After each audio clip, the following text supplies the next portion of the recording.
Sorry about that, just had to fix something with Nightbot. But we are good now, we live, we're alive. And we get to go over to the game, which is gone grey. Hello! We're continuing Fossil Week. I accidentally turned my character, did not want to do that. But anyway. I only need the right Joy-Con for today. This stream is all about mashing A and hoping we get a shiny. So we shall see if I do. Oh. Actually helps if I actually, you know, hit the button.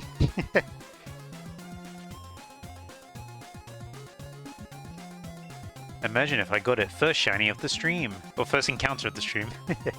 Nah. Of course not. How foolish of me to think so. But yeah, for those who weren't here last time, I do 50 per reset. So after I do 50 Dracovish, I then reset the game so that, you know, I don't have to release them at a later date. Oh. But yeah, this is Fossil Week. Hopefully we get something. I do have Shiny Charm in this game, so statistically I should get it in about, like, I think it's 2040, something like that. But we all know how luck is.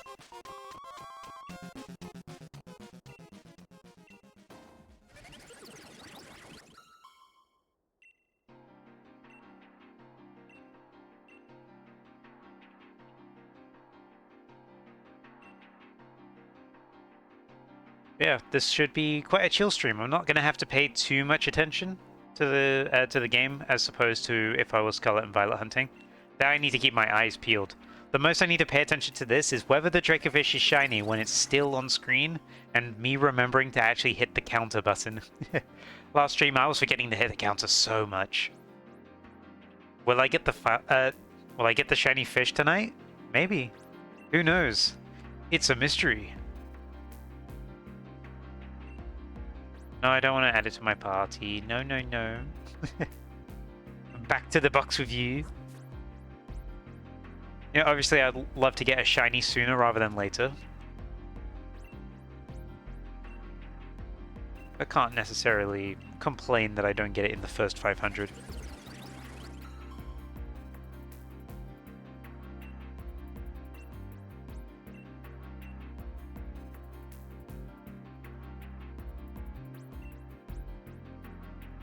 Just got to remember to keep the rhythm, because the 50 go a lot quicker than you expect it to be. Like, we're already 6 in. I've not been streaming for too long. Hey, Ginger, welcome. Welcome to Fossil Week. Again. No, I don't want to give you a nickname. Go away.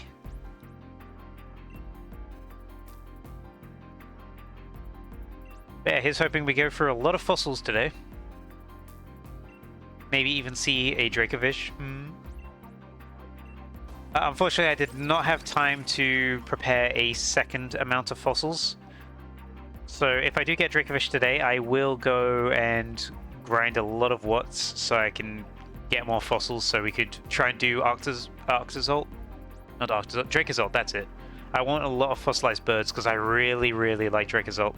So Dracozolt would be the second one I take on. Obviously, this would mean I'd have to get rid of all of my fossilized drakes.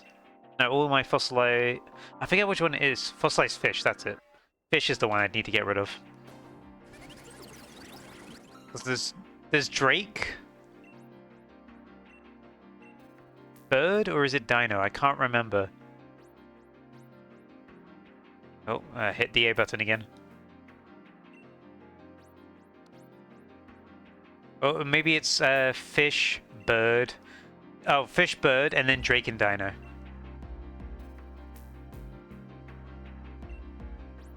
So, oh, if I want Arctozolt... no, not Arctozolt. I don't want Arctozolt. If I want Dracozolt... Yeah, I'm on the right one. Okay. Where am I?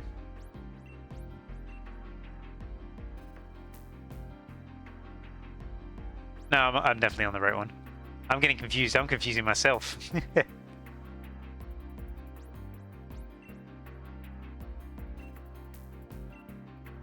I missed the last one, by the way, so doing that twice. Yeah, how's everyone doing today? Hopefully everyone's doing good. Annoyingly, I have an issue with my car that I've got to sort out now. Well, not right now. It's like 8 p.m. But my car's starting to act up, so I got to take that in tomorrow, which stinks.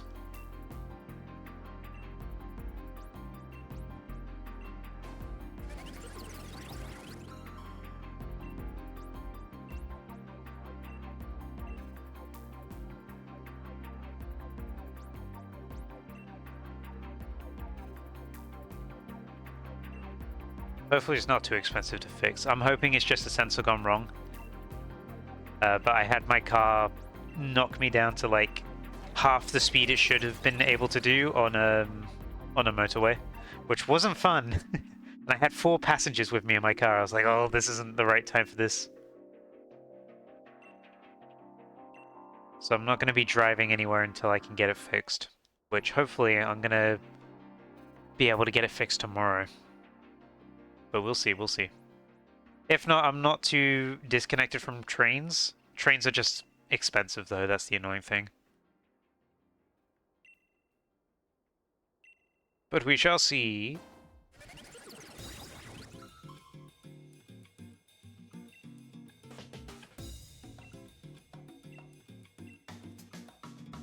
Are you sorting cards until you run out of your black sleeves? Nice. That reminds me, I do want to pick up sleeves, actually. For my Japanese cards. I mentioned this to you Ginger, yesterday, but I picked up a bunch of Japanese packs yesterday. Don't know if there's anything good in them or not, but I'm excited to open them. Won't be doing it until next weekend, though.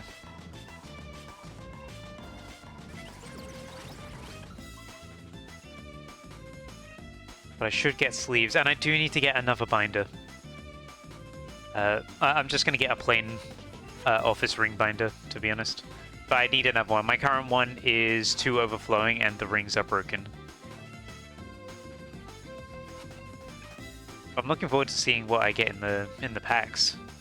I didn't realize this, but the black and white packs, usually the Japanese TCG packs, they have 5 cards in them.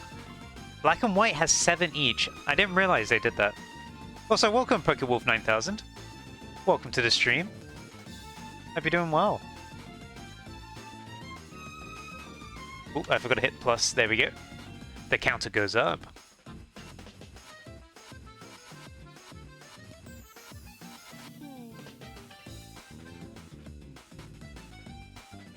Are you just shiny hunting? Nice. You got a target in mind? Or are you just hoping for something random?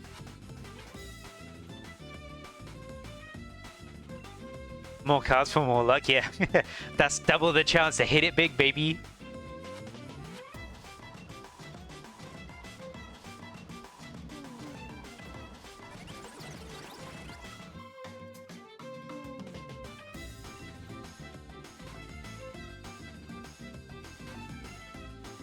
Hooray, a Dracovish. I can't wait for this one to be green. Hooray. Accidentally slipped into like a Mario voice then. No, that was a Luigi voice. When I misspeak and accidentally become Luigi. Tragic.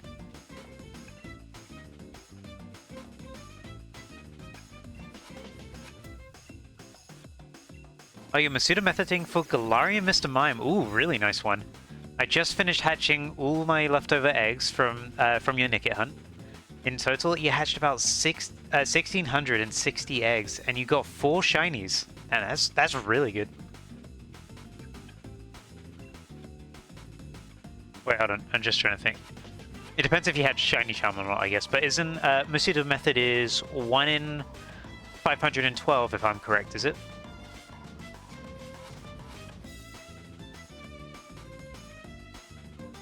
But 4 shinies is really good. Yeah, 512. Okay, good. My mind remembers.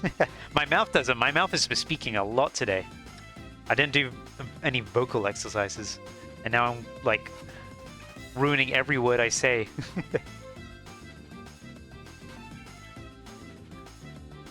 Yeah, that's really cool. I really like Nickit shiny. Nickit and Thievul. I know some people aren't too keen on Thievul, but I personally really like it.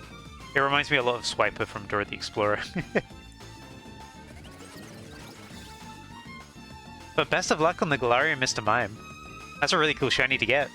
Are you hoping to evolve it into a Mr. Rhyme as well, or is it going to be kept as Galarian Mr. Mime?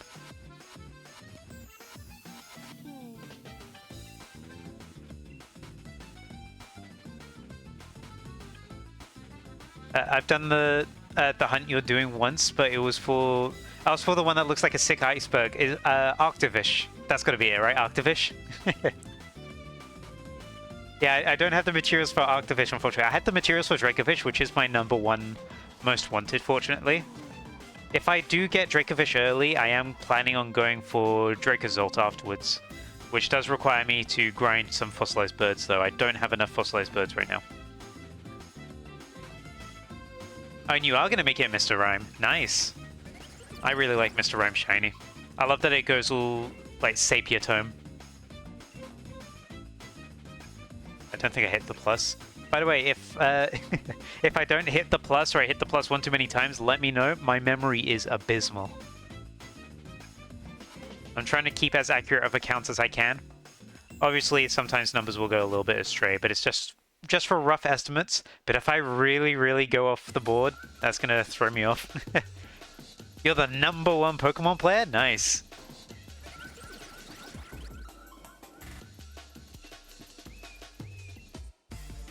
The Pokemon Master.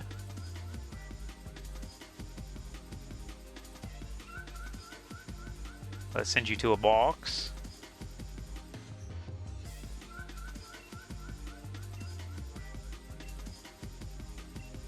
Yeah, this is my first time doing doing the Sword and Shield fossil hunt. So I'm in for a new world of patience for this one. I know it's like it's not too bad really. It's probably this. Honestly, it's the same speed as random encounters, to be honest with you. It's just a lot more menuing. Oh, your favorite shiny hunt was for Arceus. Nice. What game did you do that one in? Was that in BDSP?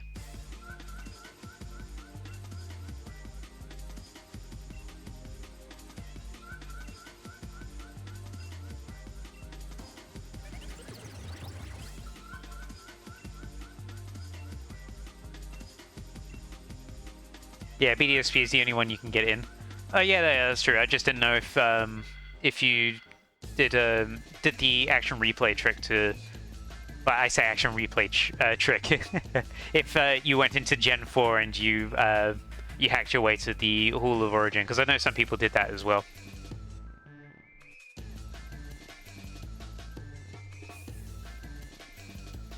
Not Hall of Origin. Is it called Hall of Origin? I haven't actually played Gen 4, so my mind, again, bad memory.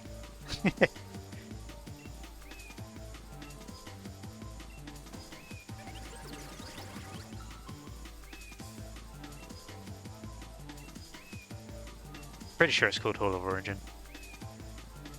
I keep on thinking Hall of Judgment, but that is Undertale. That is not Pokemon.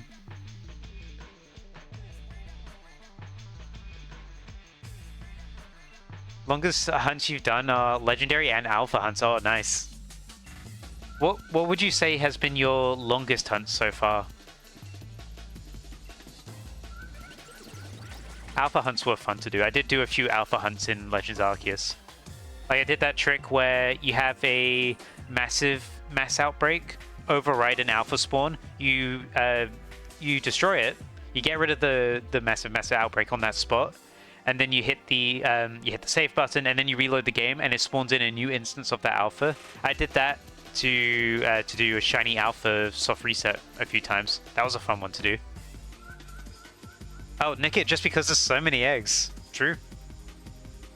The eggs do take a lot of time.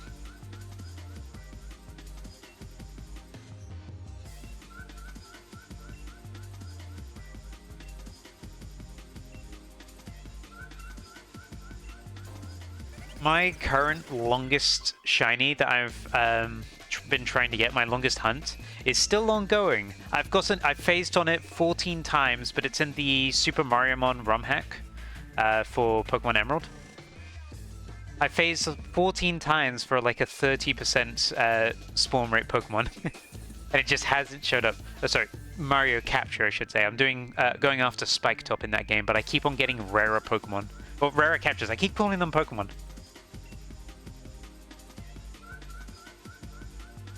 When I hunted for alphas, I went in, checked the alpha spawn, and left, and then checked it over and over again. Yeah, that's a good way to do it as well, because it's...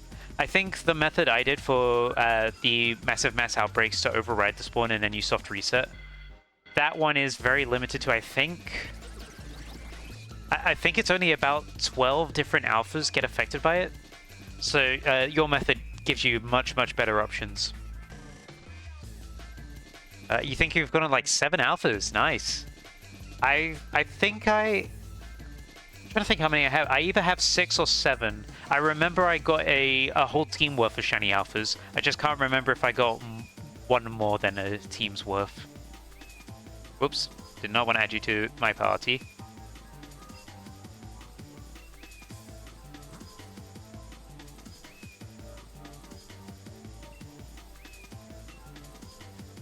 Hello, Bobby. I love shiny hunting. Me too. It's really chilled. I like just shiny hunting with friends, just hanging out in a voice school.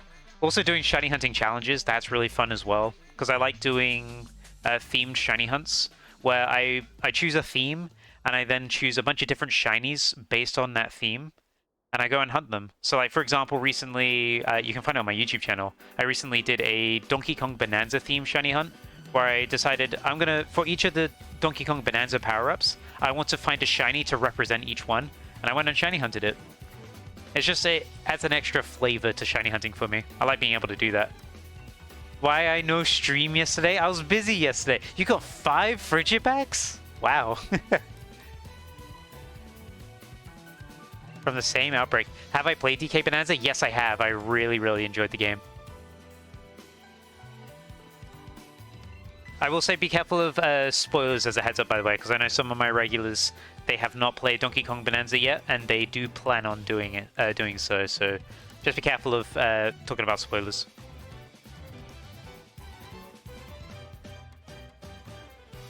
I may or may not have 9 shiny Charcadets. Were those all in the wild? That's such a pain to find. I've shiny hunted Charcadet maybe 3 times. Every time it's such a pain. I can't imagine doing 9.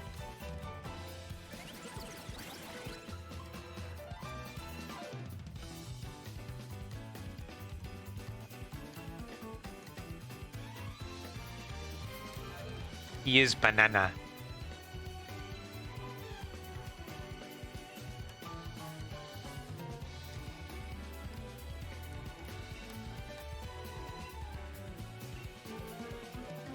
Restoration time.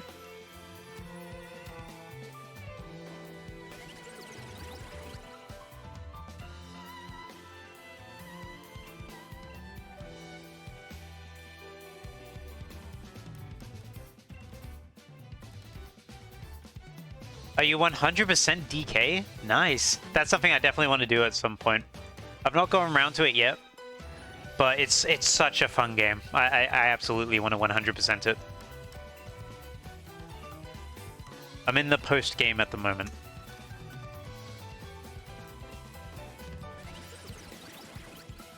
Oh, Nightbot, so true.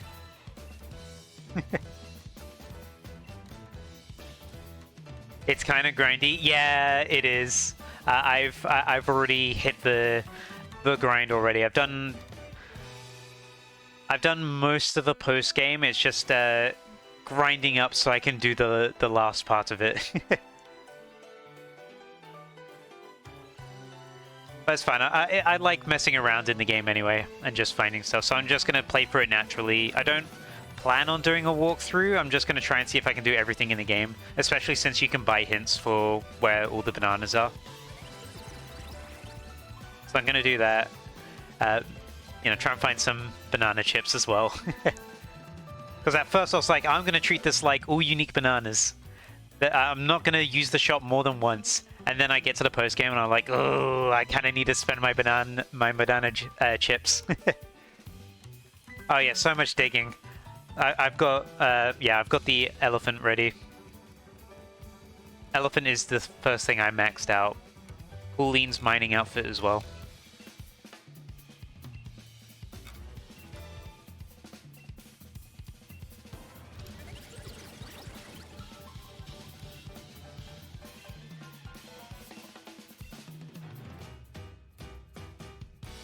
It's a very fun game though. I really enjoyed it. I saw a speedrun of it as well. It's crazy how like well optimized the speedruns are already. Like, and also the director's response to like when before the game came out, being asked about like, oh, are you worried about like these sequence breaks or like how things get destroyed in the game?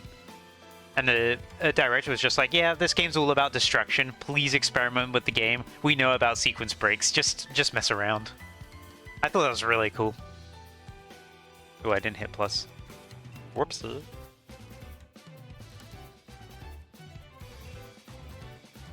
Yeah, super fun game. I'd happily recommend it to anyone. You changing my method for this egg? Instead of filling all 32 boxes up with eggs, again, you're gonna hatch 5 eggs while you collect eggs. Yeah, why not? That's how I like to do it. Because there's the guy outside the daycare. Assuming you're hunting in Sword and Shield, there's the guy outside the daycare that. Oops, don't want to do that. That has the eggs, and you can just swap it out. Swap out your party for it, so you can just send your Hatchmon to a box. You never need to go inside and take stuff out of your PC. It just makes for a nice continuous loop. That's how I usually prefer to egg hunt in Sword and Shield. It makes it such a nice continuous pace.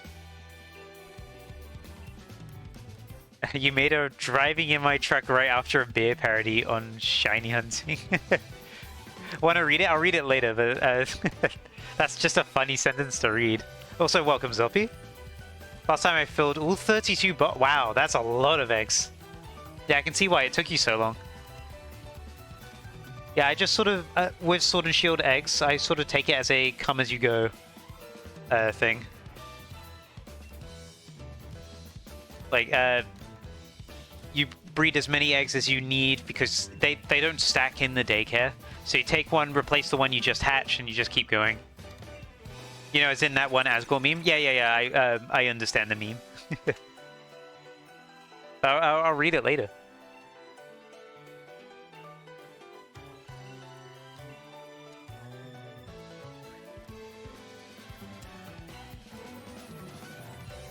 Don't worry, it's only 5 verses. five verses is quite a bit. Are you using the Route 5 nursery? Yeah, that's the one I like to use, because there's a nice loop that you can do. So you can do like a nice loop round in a circle, you come back up, see if the guy's ready with a new egg. It's pretty nice to do.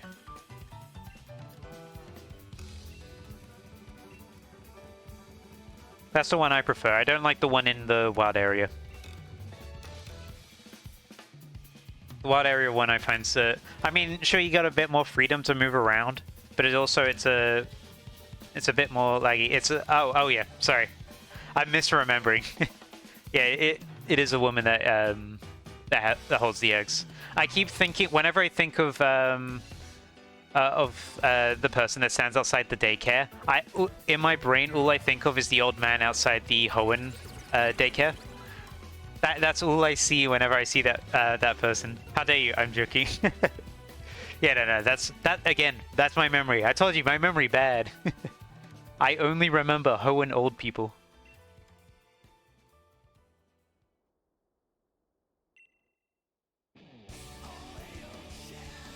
Oh, hello. Peak has arrived in our ears.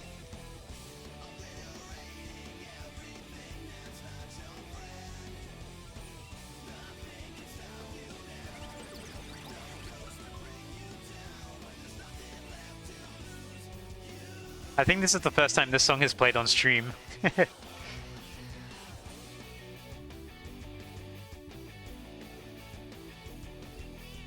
By the way, if you're wondering what playlist I'm listening to, if you do !playlist, you get a YouTube link to the exact playlist that I'm listening to right now. You're so excited for ZA? Same here. I really am. Also, just as a heads up, I don't know if I have it in my rules or not, but we got a no leak talk here. So we are a leak-free zone. You can talk about what's been officially revealed, but nothing leaks or data mine based. But I am super excited for ZA. I should double check to make sure I definitely got that in my chat rules, actually. I can't remember if I do. But I'm so excited for ZA.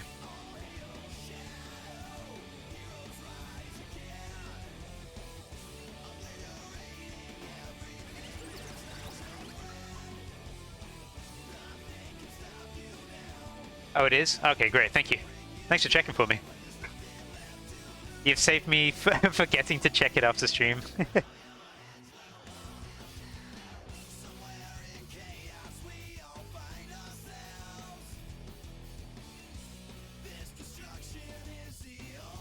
Yeah, they've revealed the 2 new Megas so far, Mega Dragonite, Mega Victory Bell. I really like both of them. Hoping that there's more Megas, and that they keep up the good designs, to be honest. I'm really digging the new designs.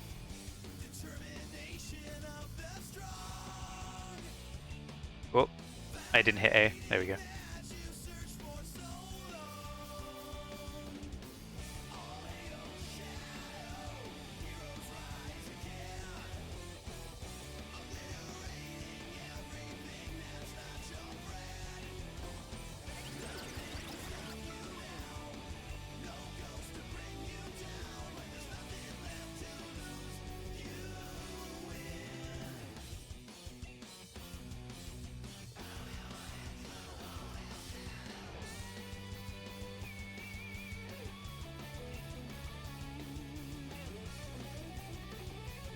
Do these together. Question: if Greninja got a Mega, could Ash Greninja Mega into normal Greninja, or would he just not be able to? That's a good question. I'd probably say not, because of how Z moves work. There was Z moves specifically for the alternate light claiming the first. Forgot about that. But because of how Z moves worked, they worked with like specific forms. So for example, there was the Alola Marowakium Z, which only worked with Alola Marowak. It did not work with base Marowak. So I want to say that the Mega Stones are tied to the specific form. So much like how regional forms won't get the same Megas, I'm fairly certain. I'd say that Ash Greninja would come under the same thing. Like the Mega Stone would be specifically for base Greninja, not for Ash Greninja. That's at least how I interpret it.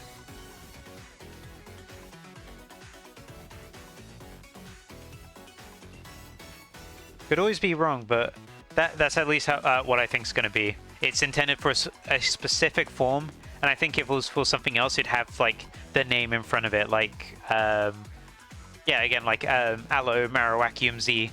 If Alola Marowak for some reason got a Mega Evolution, it'd be Alola Marowakite or something like that.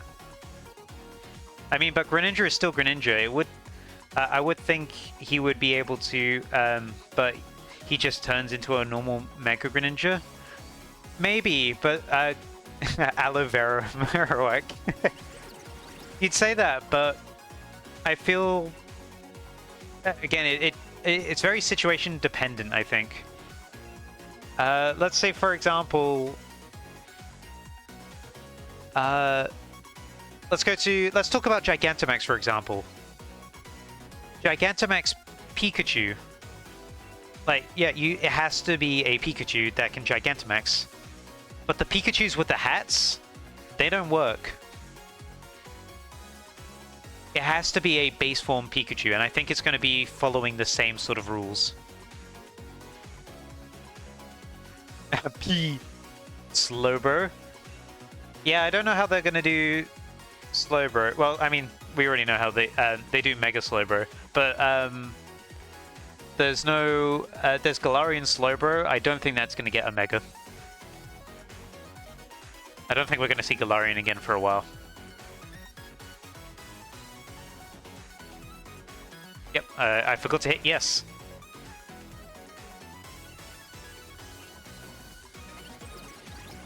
But I think it's for specifically certain forms, or depending on the Pokemon, if the form is built into it as a gimmick. So like, for example, Morpeko or Aegislash, if either of them got Megas, they have forms built into them as that entire Pokemon's personality. I feel like they would be exceptions for the form rule. But if it was something like Ash Greninja, where that's like a separate gimmick, I feel like they wouldn't intertwine it like that.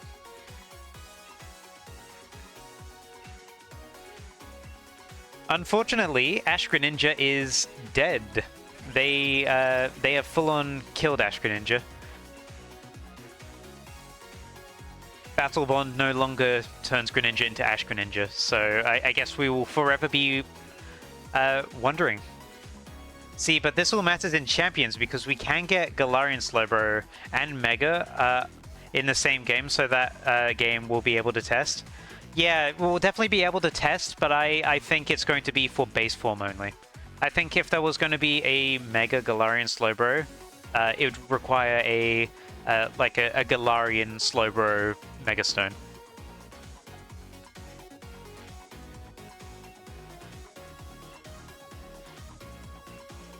It'll be interesting to see, but I think they're going to treat it like they did with Z moves. I think it's going to be form specific.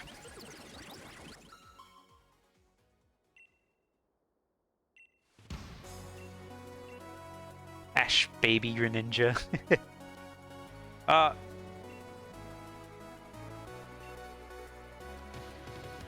Ash Baby versus Hydrogen Bomb Greninja.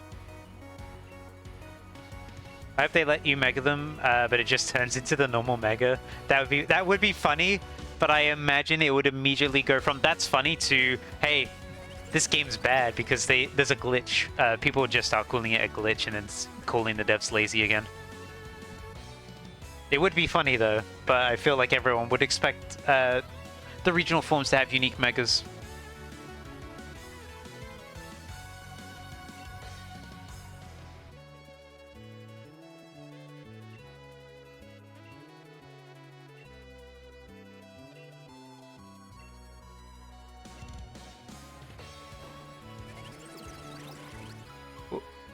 Click. Mega Galarian Slowbro has a has a blicky instead of a shell. Maybe they revive Ash Greninja in ZA since it's Gen 6. Technically, Ash Greninja is Gen 7.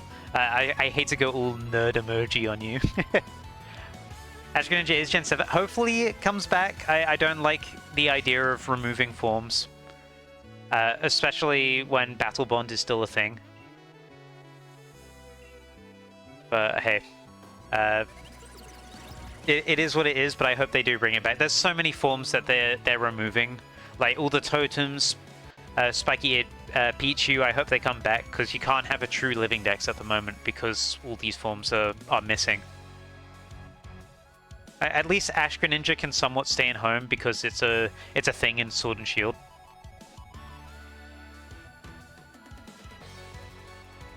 Is it a thing in Sword and Shield? I'm double guessing myself now. I'm pretty sure it's a thing in Sword and Shield. Anyway, that's number 200. We reset the game, so I don't have to release all these Dracovish. But regardless, I hope Ash Greninja does come back. But we do lack a proper living dex at the moment because of all those forms that they decided just not to transfer over.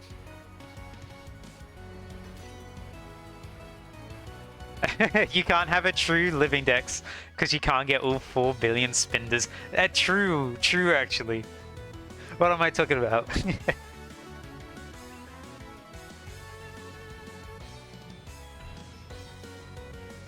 Ash Greninja's only on the 3DS. Okay. I couldn't remember if it was in Sword and Shield or not. But thank you for correcting me. It's a shame. I know Ash Greninja was kind of polarizing as well, though, because some people Some people really don't like the anime mixing in with the games. But I mean, oh well. They did a lot of Ash Ketchum stuff in Gen 7 with all the Cap Pikachus. I like the Cap Pikachus though. They're cool. You mean Notch-eared Pichu? Oh, he's using the Japanese name. Look at this guy. Just reuse the design for Mega Greninja instead. Do you know how many people would get so angry at that? I feel like for all of the for something like Ash Greninja, they should have a new design. If they were to do a Mega Greninja, they should do a like, you know, regular Mega Greninja, have a Mega Greninja Z for the new one, and then Mega Greninja A, and the A stands for Ash, you know? Best of both worlds, because Ash Greninja couldn't have been shiny. But with it as a Mega, it could be. I don't care about these losers. Damn, he's getting vicious. He's getting mean.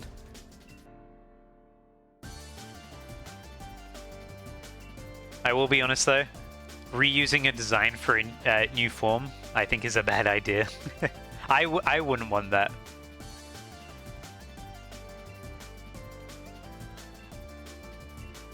Ash Greninja's Ash Greninja. I don't want Ash Greninja's design to be a Mega Evolution.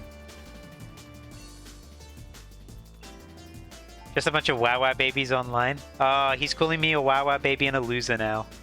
So I have to unmod and ban him. I have to kill him.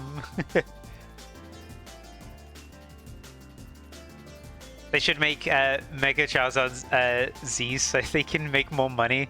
Yeah, exactly. It's repurposing it. I understand what you're saying. I just don't think it's a good idea. I fully understand you're repurposing it. And you can say it's basically a Mega, but structurally it isn't.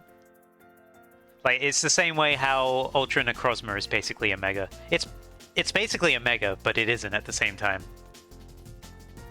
I fully understand your argument of it being repurposing. I just don't like it. Oops. Forgot to do that, and I gotta do this.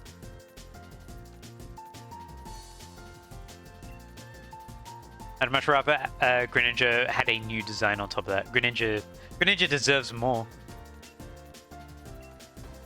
How is Ultra Necrozma a Mega? It's the same way how Ash Greninja is like a Mega. The power-up form, done by the item. Greninja has too much.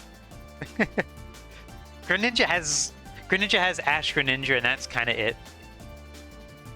I wouldn't say too much. He has more than most, absolutely, but not too much. Too much is going to Charizard, Pikachu, and Mewtwo territory. They should do more Mega Legendaries. Yeah, that would be cool as well. Personally, I'm in a sort of a weird boat when it comes to Mega Legendaries, because I really like it when they give underused Pokemon Mega Evolutions, like Beedrill. Well, I say Beedrill. But I mean, they give Pokemon that otherwise would get looked over when they give them Mega Evolutions, but at the same time, I really like it when Legendaries get Mega Evolutions as well. Ash Greninja didn't use an item. Yeah, but you said yourself it was basically a Mega. I'm using what you said. I know it didn't use an item. It used its ability. Hydrogen Bomb versus Toxel. Here comes the baby. Here comes the bomb. You don't hear the bomb. The bomb's already exploded.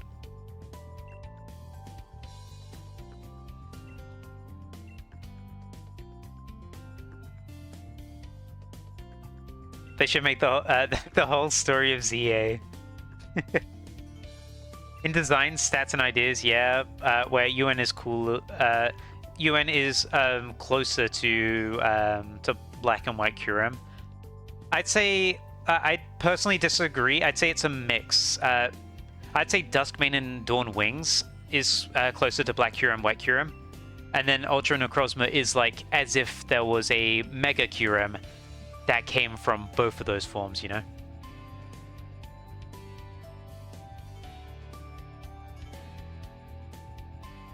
Oh, Nightbot. You're spamming Nightbot. I have to adjust your timings.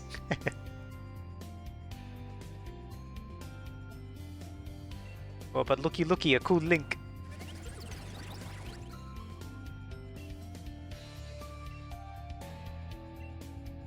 But yeah, I understand what you're saying.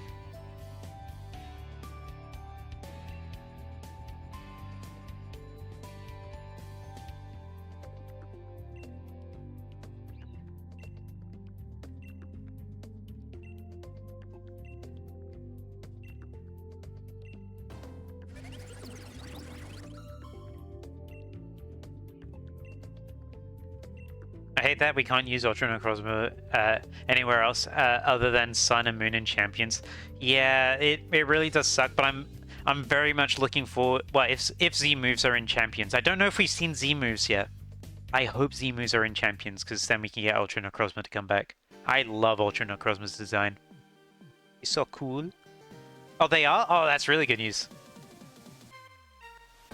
Yeah, then I'm really excited to see Ultra Necrozma in like HD on the Switch, because we've not seen it outside of the only time we've seen it in HD is like in Pokemon Home. There's no other way to see Ultra Necrozma. But that's cool that the Ultra Necrozma's probably going to be back. If they're bringing back Z moves, they're going to bring back Ultra Necrozma and Z.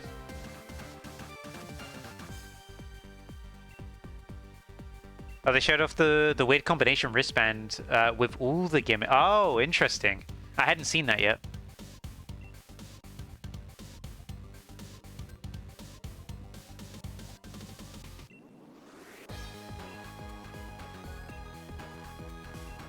Yeah, I just knew that Mega and Terra were coming. I guess that means Gigantamax and Dynamax is coming back as well. I hope it's a choice, like you kind of choose what gimmick you want to set your team around. Like you have to choose in advance, like, oh, which gimmick are you following? Because that'd be interesting, like, and add a whole other level to how you team build. And it's another factor that your opponent will have to try and like guess and understand what you're setting up for.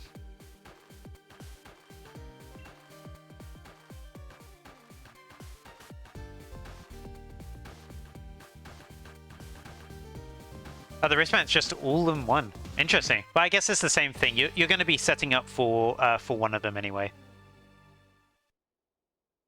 I don't know what that means, but it just has all of it. I think it means that you probably just have the option to do any of them during battle, but you have to... you can only do it once, the same way as you can only do it once normally. I think that's how I'm going to interpret it, at least. So, like, for example, if you Terra, that's your gimmick factor used up. You can't use anything else. You can't Mega, you can't Z move. That's how I am interpreting it, at least.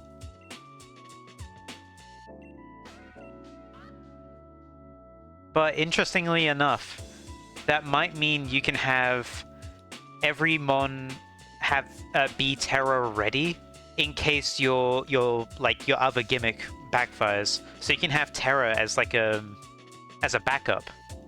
I think that'd be pretty cool, actually. And also this means Stellar Terrapagos can live past Scarlet and Violet. Because I was talking about this a few weeks ago, that it sucks that Stellar Terrapagos is, you know, and all the terrestrialized Ogerpon forms. They're all going to be locked to Scarlet and Violet because Terra is a Paldea specific thing. Not anymore. Champions is going to let us do that. My Mega Gigantamax, your Mega Gigantamax Terra Gengar is going to use the Go-See move. Oh, Iced.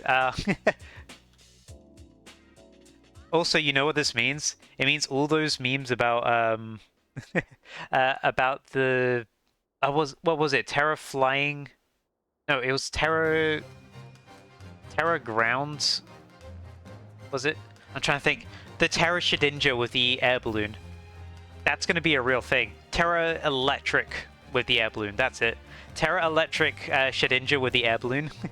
That's going to be a real thing. I'm so excited to see people try and make that work. I remember that being a meme for ages because people are like, Ninjask and Ninkata cannot be in Scarlet and Violet because Shedinja would just break the game. Nope. Here it comes. How are they going to balance this game? That's also going to be really interesting to see. I feel like they're going to try and do a lot of what Showdown does. And just try and put everything in tiers and then have different, like, restrictions that you can battle in. And then have an anything goes category. Anything goes is going to be so fun, though. Yeah, that's the fun part. They aren't going to balance it.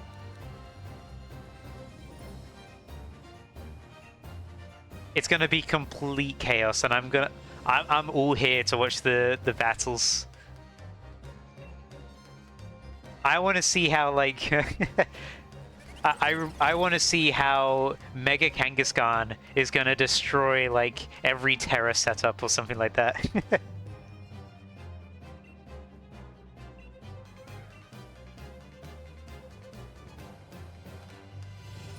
I forgot to hit plus. I don't know how many I forgot to hit plus on. Yeah, only on Switch. It tying into home as well is, like, pretty handy. Oh, sorry, I missed your previous message. Also, wish it wasn't a mobile game. I wish it was a $60 game only on Switch. Ah, gotcha. Yeah. Sorry, I was burping. Yeah, no, I can get that. I've seen the effects trying to have having mobile parity has on games. Like, for example, Minecraft, it has completely, like, killed the pacing of updates on Minecraft. I mean, the updates are still, like, they're getting back on track, but man, they had to delay so many things because of mobile parity. And I'm hoping that's not the same thing here for Pokemon Champions. And it being free means it's going to suck. Oh yeah, it's going to mean microtransactions. I'm hoping it doesn't go as badly as Pokemon Unite's monetization. Because Pokemon Unite's monetization is so bad. I stopped playing because of how that was. Like, I was like, oh, I want to try out every character. I like playing around. I want to see if I like this character. Sorry, you can't play this character. You have to spend money to get, like, to even know what this character plays like. And this character, you can't even buy with in-game currency. You have to do a direct purchase for the first week of its launch. It's like, oh, and this character is, like, the best character in the game at the moment, so you want to win, go ahead, buy it. So I am cautious of that as well. I do think it will be fun, but I am very cautious of it.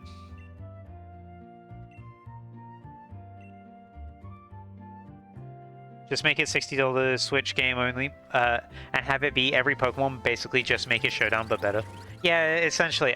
I think the problem that they have, if they were to make it $60, is that people would say, why would I pay $60? I can play Showdown for free. I think that's sort of what their thinking is behind it.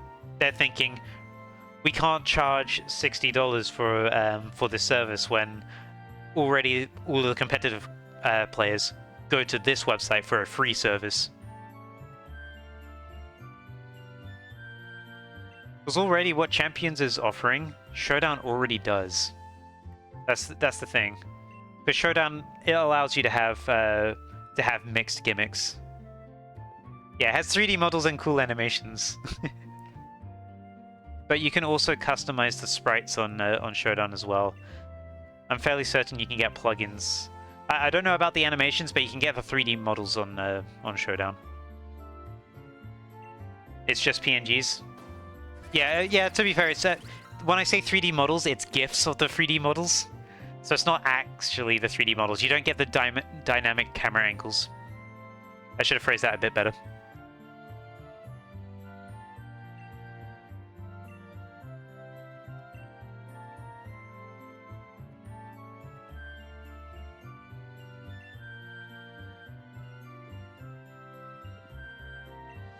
But yeah, they got quite a fair bit of competition.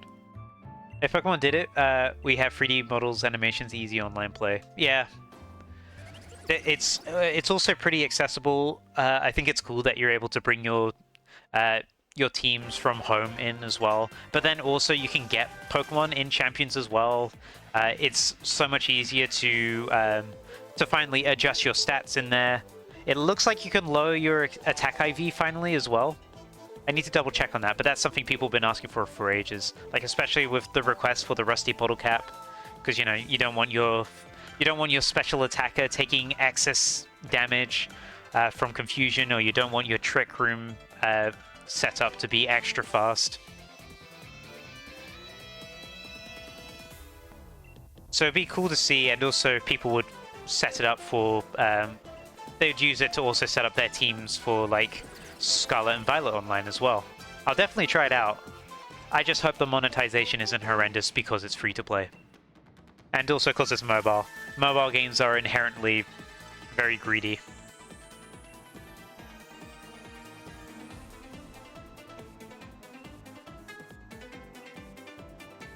So that is, like, those are very, very valid concerns.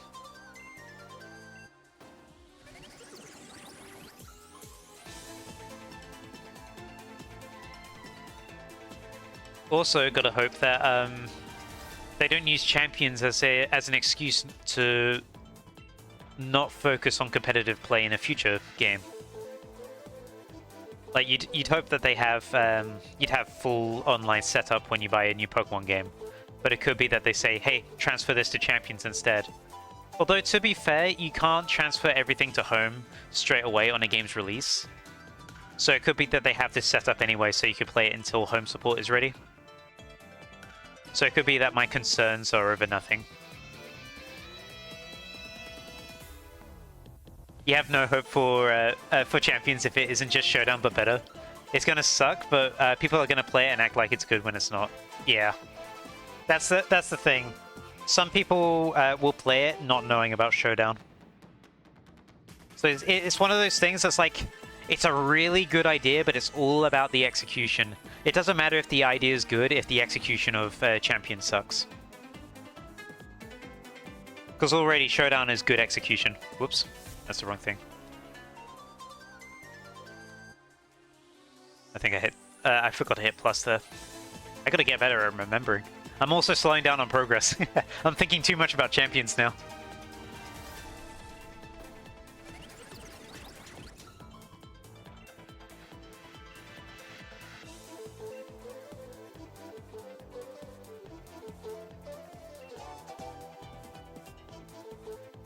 I'm hoping it's good. Like, I am hoping it's Showdown, but better. Like, already being able to basically purchase new Pokemon there is going to be pretty handy. And I'm hoping it makes getting Pokemon that are usually pretty inaccessible on the Switch a lot easier, such as all the Mythicals. Mythicals are a pain to get. If Champions can let you get Mythicals, that would be really, really handy. Because they're pretty essential. And also some very specific Pokemon, like, you know how there's event Pokemon that have specific event-only moves? That's kind of crucial to have. People need to have that, because at the moment, competitive Pokemon's very inaccessible. It's why a lot of people go to Showdown. Because if they do it officially, it's painful. I'm a Blissey did a great video about this, about how time-consuming and draining it is just to get a competitive team, only for that to no longer be the meta by the time you've spent all the hours to set it up. So I'm really hoping that that Champions is a solid answer to this. Because at the moment, Pokemon Company has to realize, like, it's the way they're currently doing things is a losing battle. They make it so inaccessible for what's meant to be a very accessible franchise.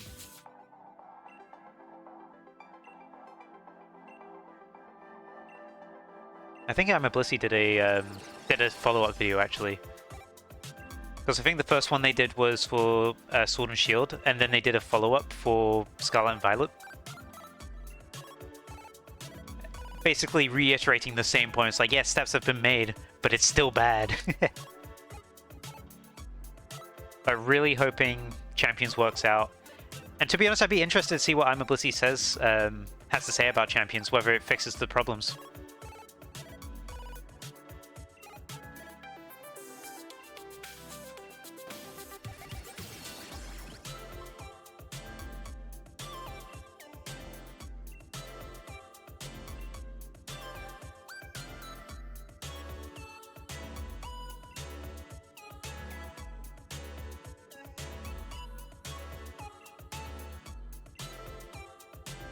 I really like this track, by the way. I used to use this for my YouTube outro like every time. My problem is that they want it to be used for competitive all the time. But how are you going to have it as the current competitive when you have to add you have to add Gen 10 when it comes out, so you gotta wait until they finish adding Gen 10 to champions to even have new competitive battles. So when a new game, there isn't new competitive for like at least a month or two. Yeah, exactly. That's one of my concerns as well. What I was sort of talking about back there was like they could have online battles similar to Scarlet and Violet where it's restricted to basically only Pokemon you can get in this game. Everything's restricted to this game only while we set up home and champions connectivity. Like, it could be that, but it's not proper competitive. Unless they're planning on making it so champions is like the open to everything. Like, you can have a month or two of restricted to new game only, like Pokemon only in this new game. And then after that month or two, you're like, okay, you've had fun messing around with these guys. Let's open up the floodgates. Let's see how they do against everything. I think that could be interesting to see. And we sort of have a mix of both. So if you want to do format restricted to new game only, you stick to the new game. Or if you want to transfer it over to home, you have the option of doing new game restrictions only, or regulations. Those only, or like the whole national dex. Whoop. What happened there? Oh, sorry. You mentioned the word leaks. Sorry about that. Yeah, we have safety measures.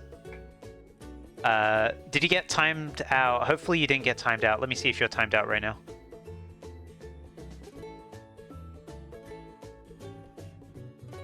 I don't think you are. If you are timed out, really sorry about that. You're not? No? Okay, good.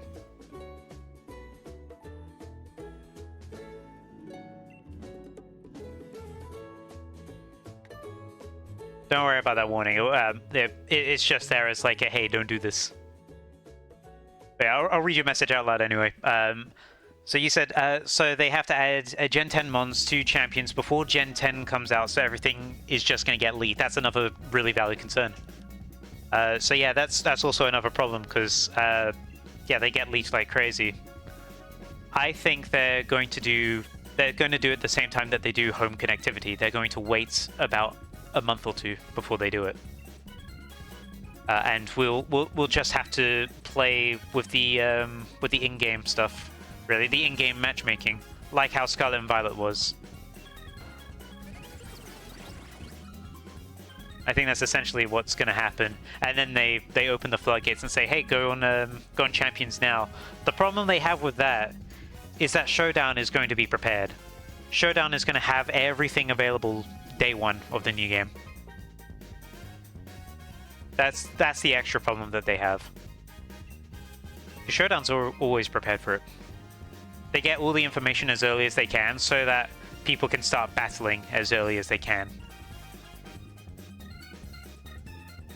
So I can't predict what they're going to do. There's a lot of different options. I'm hoping that whatever they do it in a way that's good for the player, really, without compromising leaks.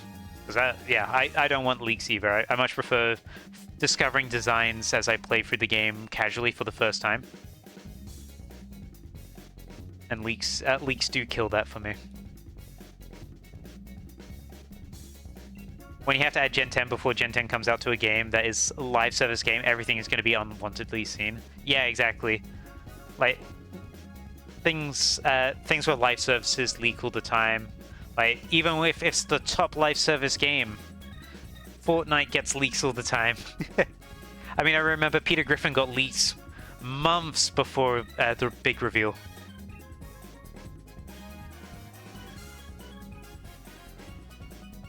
Like, it's the only way to keep it under wraps is to keep it private. You can't have it present in any sort of build.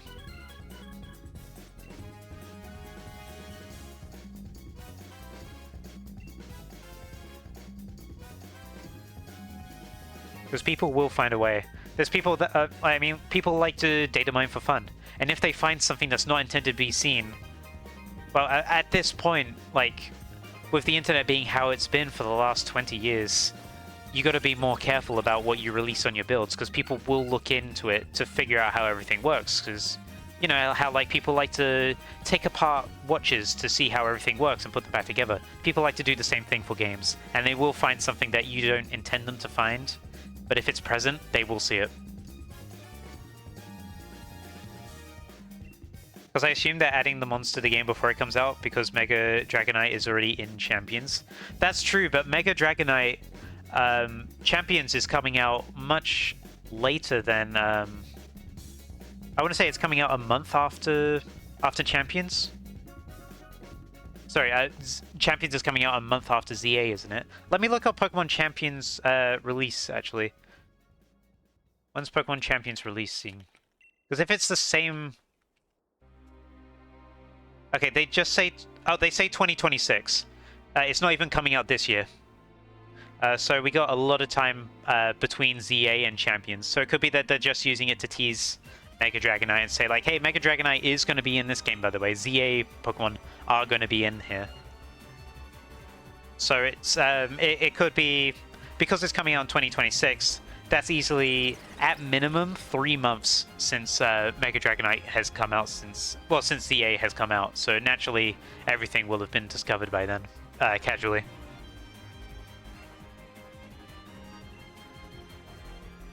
So I think with Mega Dragonite being in Champions, I say take that with a pinch of salt. Because it seems they're timing the releases so that it doesn't cross over. Well, so they don't release at the same time, so it doesn't compromise one each other. God, I can't speak.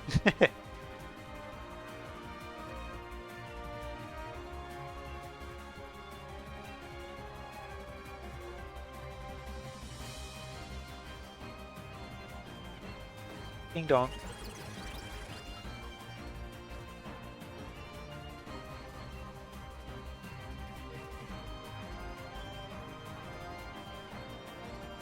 I get that, but I'm just assuming that this is the way they're going to do it that way, because they are dumb. Yeah, no, exactly. You got to be prepared for the worst. They have made some pretty stupid mistakes in the past. I mean, if going back to Scarlet and Violet's release, remember that bug at the release where every online battle started with the same seed? So everything had the same probability, so everyone knew, oh, like, this thing will guaranteed, like this one-hit KO move that has, like, a really low % chance of actually pulling off. This is guaranteed on this turn if I do this setup, and it's like, how do you release a game with that mistake? That's the thing. You got to be prepared for these things, because they have made dumb mistakes like that. They did fix it, but it took a while.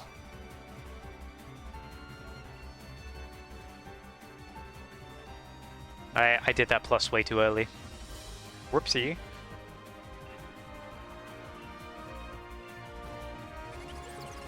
Yeah. It's not all doom and gloom, but definitely something to be cautious about. And I do hope Champions is handled really well. I hope they're listening to the competitive community as well, as to like what the competitive community wants to see, because I know as a whole Pokemon is very disconnected from its community. It's been getting better, but it's still quite disconnected. I mean, the stance on... I can understand somewhat the stance on modded content, but saying like, oh, you can't work with us if you've done modded content, that's annoying. In the past, they've had some pretty stupid comments about Nuzlocke as well. Oh yeah, all the Paradox Pokemon got unwantedly seen like a week before the game came out. Yeah, the entire Pokedex always like leaks in advance. I don't remember all the Paradox Pokemon being unwantedly seen a week in advance. I understood that there were leaks coming, so I was super offline during that time. I was like, I'm not going online, I don't want to see any spoilers. Fortunately, I wasn't, so I didn't get to... I almost got spoiled though, because someone decided to, day one, they were like reacting to every Paradox Pokemon in my subscription feed, and I was like, oh, come on. I thought this guy wasn't like this, but yeah. They deleted the video, but it did not go over well. They were just they were just online. That's crazy. I do remember leading up to Sun and Moon's release. For Sun and Moon, they did leaks were happening like crazy for Sun and Moon. All of the Gen 7 Pokemon were leaking. But the leaks were like, you know, they were mostly seen by people who wanted to see them. There were some people who unfortunately got caught in the crossfire. But what the Pokemon Company did is like, you know what we should do? We should leak them ourselves. Like, we should reveal every Pokemon in advance. So they were revealing everything. The secret third legendary, Necrozma, they were revealed in advance in a random Twitter post. And it's like, this is the worst way you could reveal Pokemon. People want to find Pokemon by playing through the game and encountering it for the first time. Figuring out what type it is, and just naturally finding a new design. It's really fun that way. But it takes the fun out of it when you reveal the entire Pokedex in advance. Like, not everyone's a competitive Pokemon player that wants to know all the statistics so they can prepare for battle.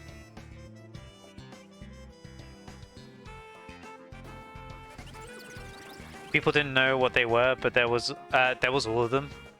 And I was like, those designs were cool. Yeah, they're cool designs. It sucks that they were spoiled, though. I'm very lucky I didn't get caught by that.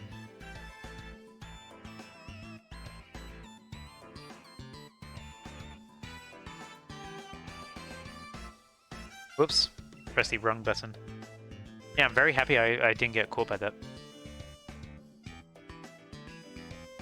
Because all of the paradoxes, apart from Iron Treads and Great Tusk, because we saw teasers of them in advance,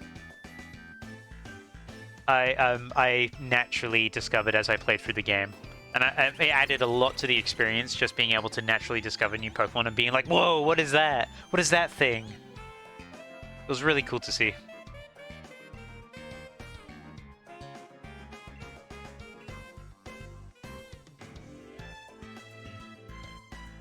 Yeah, I can understand people didn't know what they were. It's like when before Sword and Shield came out, Gigantamaxes were leaked, and then some names were leaked, and people didn't know what was what.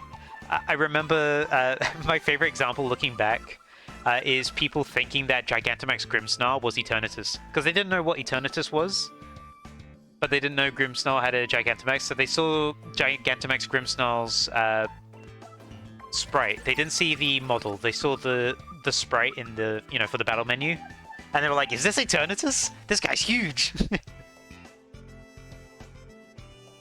They did not expect the metal dragon skeleton from outer space.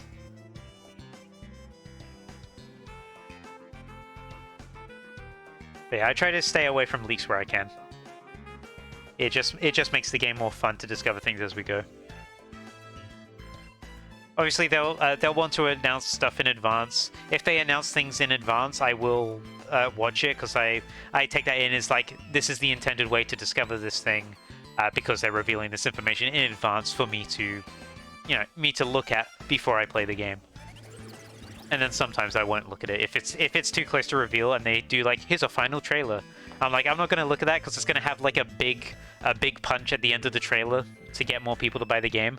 But if I'm already getting the game, I'm not. I don't want that extra big punch spoiled for me. My problem with Pokemon is that they don't understand what to reveal and what not to reveal. Like, ZA has only revealed a total of 3 Pokemon, if you count. Oh yeah, if you count the Floette. After almost 2 years, that we've. That's all. We've got like 3, and that's not enough in my opinion. Yeah, that's not really enough to get people excited on. They didn't release. They revealed Mega Dragonite and Mega Victory Bell so far, like in the past few months. But that's not really enough to go off of, especially with how long they were quiet about things. It also depends how much new Mega forms there are in the game. I forgot to hit plus again. Whoopsie. Yeah, Scarlet and Violet was still coming out, and they didn't even show the middle evolutions of the starters for Scarlet and Violet. I remember that. What am I doing? We only knew the base form. I do like that there was a lot of mystery behind it, but at the same time, Yeah, I'm a bit mixed. I like having the mystery of like having stuff being really unknown, but at the same time, they need to generate a bit more excitement around the game. I'm sort of 50-50 on that. I think the problem is when they reveal too much. Whoops, again, wrong button. They can reveal too little, they can reveal like just enough, but it becomes a serious problem when they reveal too much, because then the whole game is just like you're just sort of bemused for the whole game because you're like, I know exactly what happens already. You shut off way too much. Like, I want more than 3 Pokemon after 2 years. Yeah, exactly. Maybe they're ramping it up leading up to release. Like, they're going to be showing more and more. Who knows? But they're definitely keeping it under wraps. And again, I'm still mixed on it. I like the idea of going in really like not knowing what to expect, but at the same time, going up to release, it also you feel excited but not excited for the same time. Because you're like, I'm excited because there's a new Pokemon game, but you're not excited because you don't know what it's gonna be like. Because you're like, I don't know how it's gonna like how the story's gonna be in advance, or I don't know what tone to take in the game. But yeah, it's only 2 months away. Well, under 2 months now, so hoping they reveal a little bit more. Like they drip feed us just enough to get us fully excited for the launch in just under 2 months. But it's soon. It's really soon.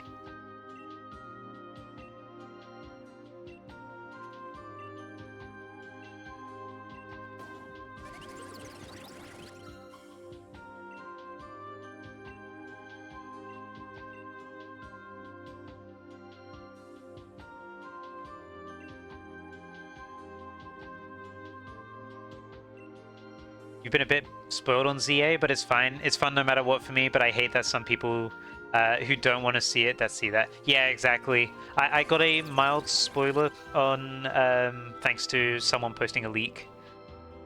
Completely untagged. They just got too excited about it, and they were just like, oh, guys, check this out. I just found out that this happens. And it's like, oh, come on, man. Some people just lack the self-awareness. Some people just want to chase for clout. It reminds me of Smash Ultimate. Before Smash Ultimate came out, there was one YouTuber who I followed at the time who was like, I just got a huge spoiler on the story mode. It sucks. Because it would have been such a cool reveal to see naturally. And it sucks that I got spoiled because I didn't want to see it.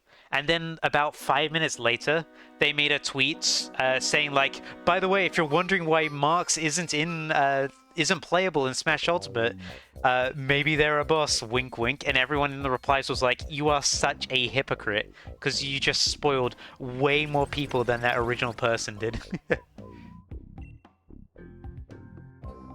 You love seeing leaks, but I understand that some people don't want to see it. Yeah, I personally hate seeing leaks. I don't ever want to see them. I like to... it may sound corny, but I like to see things exactly how it's intended for me to discover it. Like, if they want me to discover it through this certain tone, through playing this game, or like, I walk around a corner and there's a completely new design I've never seen before.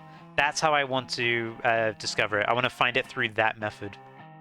I prefer it much more than looking through leaks, because essentially when I look, like if I was to look through leaks, it's going to give me the same feeling as reading through the Koro magazines before X and Y came out. I'd look at a picture and I'd be like, huh, okay.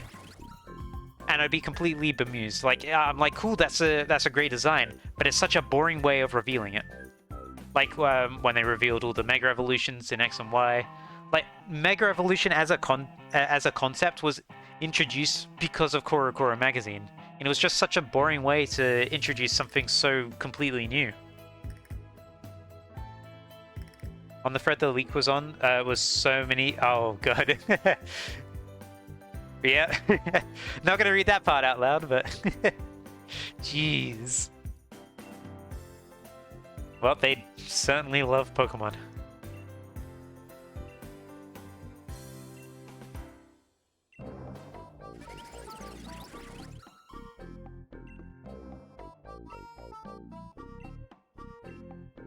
But yeah, let's move away from the topic of leaks. I don't want someone new coming in and thinking that that this is like an exception to discuss it. I've had people before come in and be like, "Oh, you guys discussing about leaks?" No, we're not. It's just where the conversation went.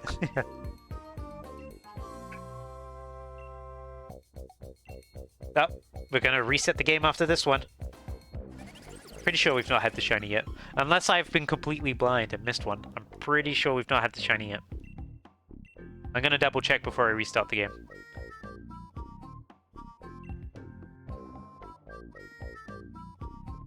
Let's double check real quick.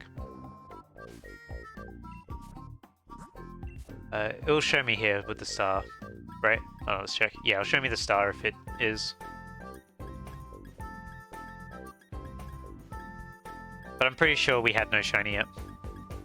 I was just half paying attention. Oh, I did way more than 50. What? I did 1, 2, 3, 4, 5, 53. Wow.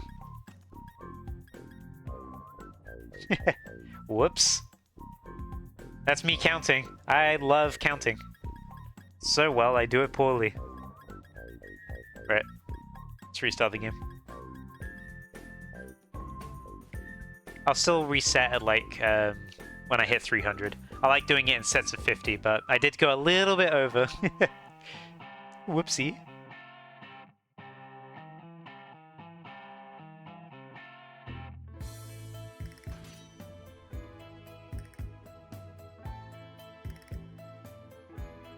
Alright, let's start.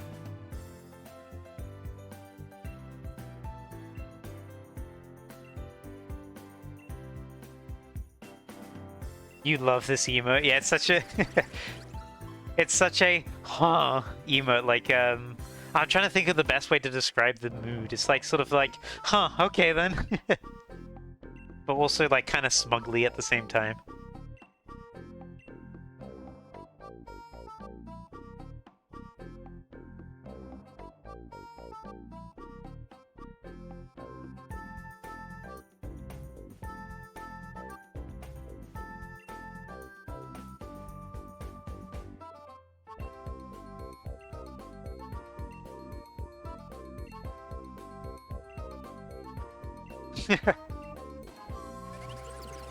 What a kind cat. What a joyous sign, bringing joy to everyone. Said joyous twice. Joyous into joy? Bad vocabulary.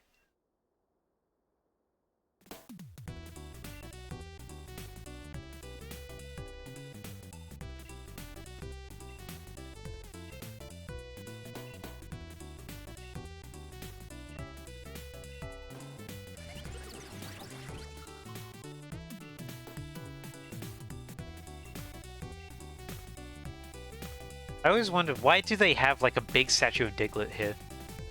Or I guess it's meant... It could also be a Dugtrio, I'm not too sure. I don't know why. Why not have like a Galar native Pokemon as the statue? Why Diglett? You literally have the fabled Runarigus around this area. Do that one instead. The biggest hope for ZA for me is that they don't shiny lock anything. Oh my god, please. I hate shiny locks so much. Whoops. Oh god. The fact that like Scarlet and Violet were like, here are all these legendaries. You can find them in the wild. They're all shiny locked, by the way. I'm like, ah. Why can't you just let me have fun?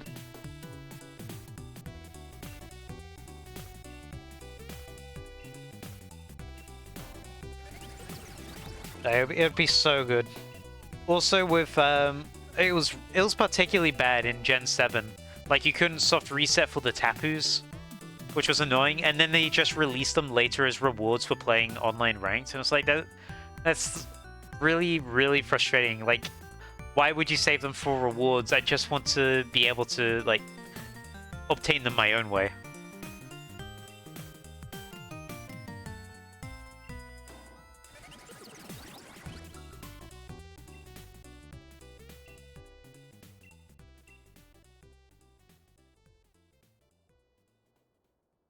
Yeah, hopefully the shiny lock is. I don't truly expect it to be gone because they do lock story. Well, they usually would lock story relevant Pokemon, but they clearly have been doing a lot more than that lately.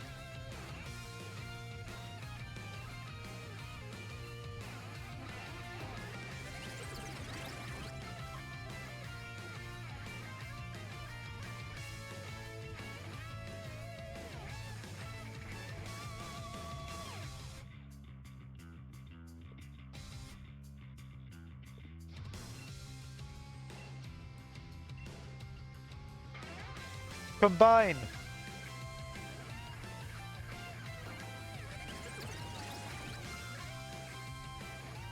So it kind of makes sense if it's a box legendary, if you give them out later, but it makes no sense to lock starters. Yeah, oh my god, yeah, the starters. I forgot about that. They locked the Scarlet Violet starters. I guess it's also down to obtaining method, but at the same time, it's like, come on. It kind of made shiny badge quests a bit awkward as well.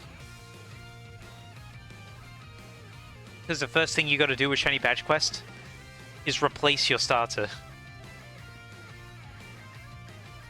Like, it's a bit awkward to do that, really.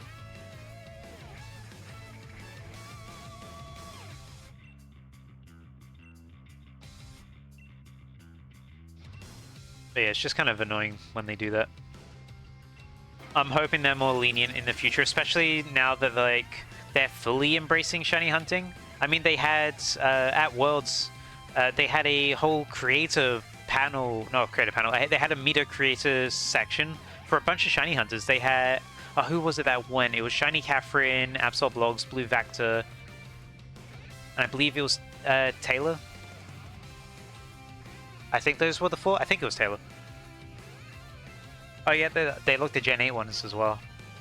Gen 8 and Gen 9, and Legends Arceus. My brain is still very Scarlet Violet centered. So I forgot they did that for Gen 8 as well. It's just annoying. Like, oh, I hope you make good use of your starter. Yep, it's going straight into the box after this. Shiny Badge Quest does not start until I get my first shiny, and my starter doesn't count, and that really sucks.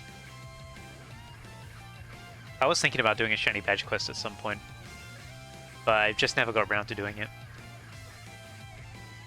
I was thinking of doing that for Super Mario Mon once the randomizer came out, because they're working on a randomizer mode, and I thought it would be fun.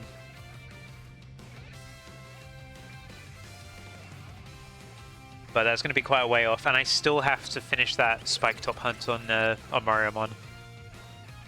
I'm currently at like, I'm just over 40,000 encounters for it, and it's still not showing up. I'm getting so many Pokemon that are rarer than it. It's annoying. Yeah, let's shiny Pokemon, even though that makes people spend more time on your game. Exactly, yeah. Like, if you want more player retention, let us do things that we want.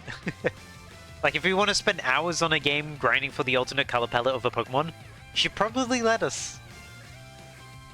And also, the most casual fans are a lot more aware of shinies now. It's not exactly going to hinder the experience if they got a shiny version of a cutscene Pokemon. I understand it may be a bit difficult to do in open world as well, for static encounters. Like, when you load it in, they're stationary. They're basically NPCs that trigger a battle. I can understand it will be a bit difficult for them to do. But I'm sure there's a way to work around it. What's my favorite Pokemon? Ironically, I'm not really much of a competitive player, but my favorite Pokemon is Porygon 2. Not to do with how it plays, I really like its design. Which is ironic. I don't have like too much interest in playing competitive. I like watching competitive. I'm not very good at playing it, but I love Porygon 2. What's your favorite?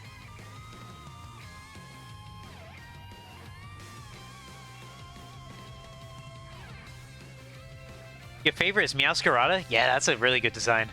Gen 9 had so many good designs. Like, Gen 8 for me, I liked a lot of Gen 8's designs, but Gen 8 was a bit of a little bit hit and miss on some. Gen 7 was also, like, a little bit. But Gen 9, I really like Gen 9 as a whole. There's like a lot of really good designs in there. Like, they really knocked out of the park with the Gen 9 designs.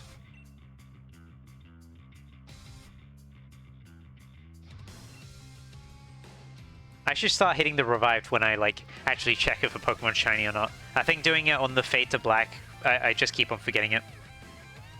Because I'm mashing A at the time. Oh, thank you for the follow! Oh, hey, we hit the follower goal of 190! I forgot I said that. But thank you so much for following, PokeWolf. Oh, what is that noise? I don't remember having that alert set up.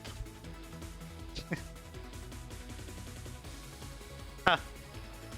I am using a new alert system, so I guess I have that up. You can see I haven't styled that at all. I didn't know that was a thing. But thank you so much for the follow.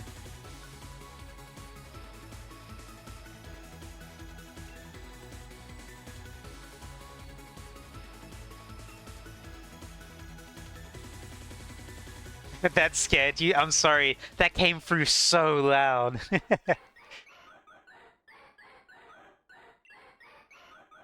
The support jump scare. No! The friendliest jump scare you can get. I hit plus here anyway. I literally just said I wouldn't do that.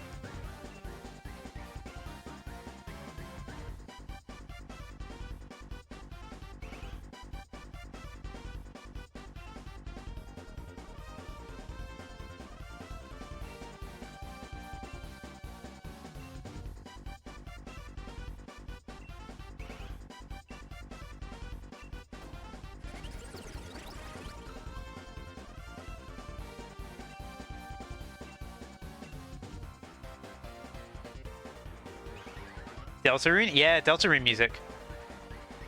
Oh, if you're ever curious about what song is playing, in the top left corner, I have the title of the track on YouTube. Yeah, got a Deltarune track playing right now.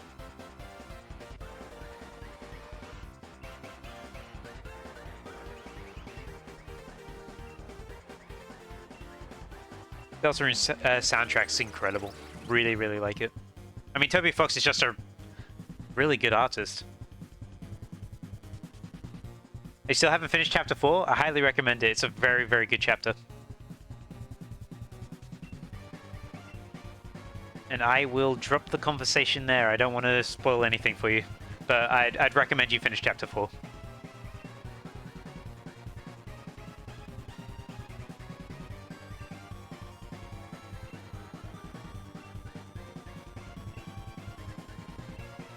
Oh, I keep hitting plus.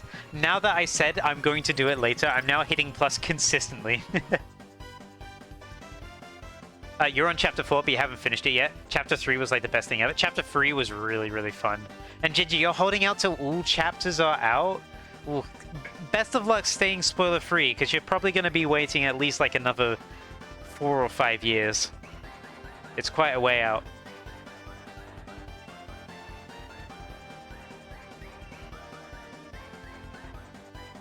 I mean, the gap between Chapter 2 and Chapter 3 was like 8 years. There was a really long gap between them.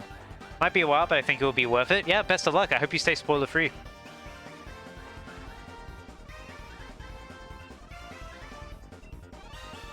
You love seeing shit going, I have no idea what this is. It's just a really fun game. I love the interactions.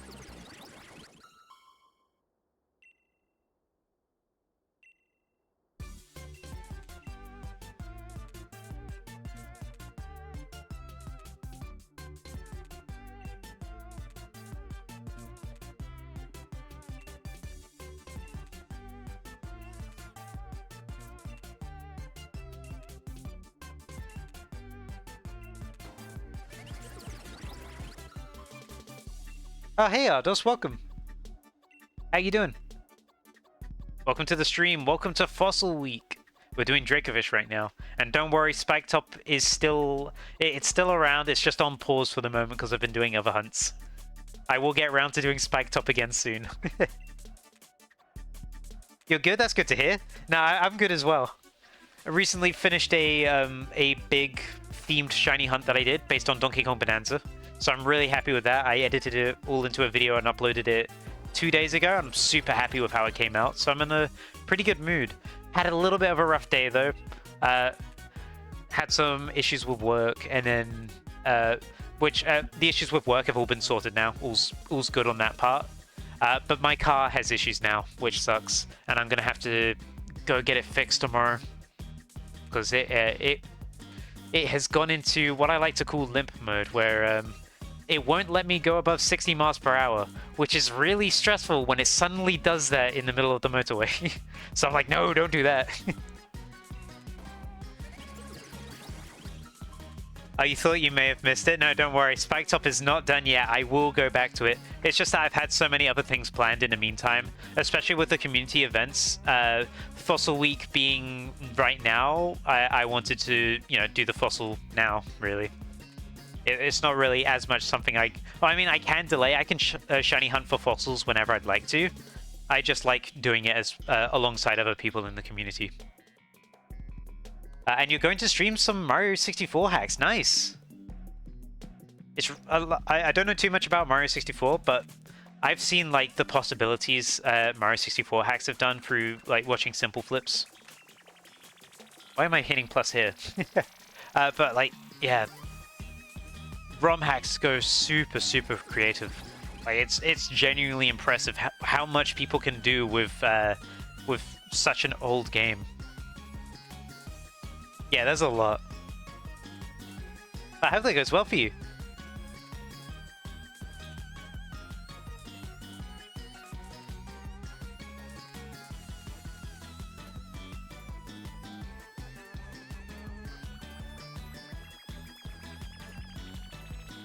Yeah, I do need to get back around to Spike Top. I generally don't know what is... Oh, no one comes there. Ah. Yeah, I get the feel. Back when I was...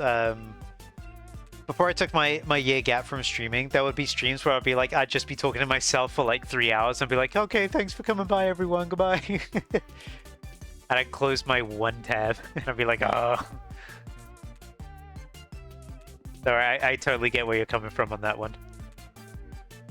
But yeah, for Spike Top, I'm genuinely curious what will come first. Mariamon getting an update or me actually getting the shiny.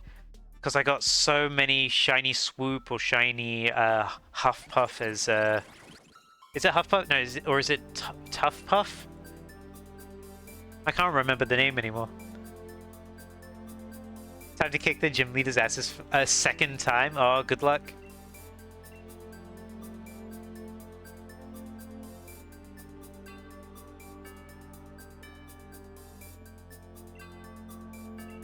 But yeah, it's so unlucky. Yeah.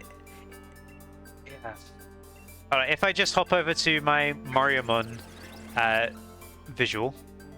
This is the Mariamon visual. I'm on phase 14 for Mariamon right now. I still have this saved. This is everything I phased on. It's been the same too. And the cloud is rarer. It's 2 times rarer than my target. It's crazy. I hate it. I need this thing now.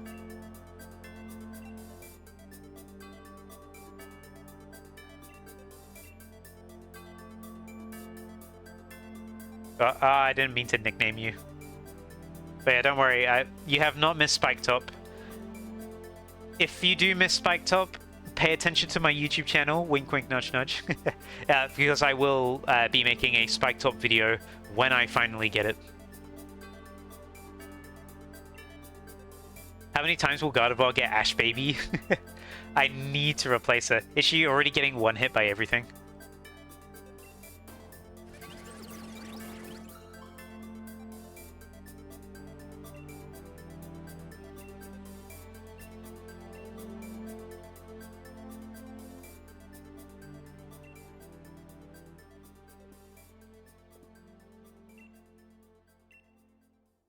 I like how Ash Baby has become a verb. I feel that with Mario 64 is similar for me to Ocarina of Time. Like I can play those and not focus on people not coming coming to the stream. Yeah, when you're just playing through a game, you can like you can at least be like, oh, I'm enjoying playing this for the first time. When it comes to shiny hunting, if no one's here, you're just like, I'll just wait for you any second now. And you're just like repeating topics because you're doing something really repetitive. Sorry, I just kicked my cable. Youch.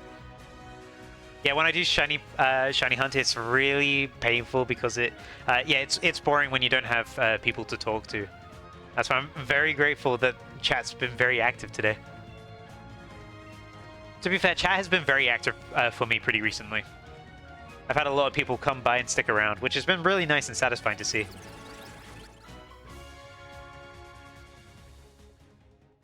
And you're in the Elite Four. She got one hit 6 times. Jeez.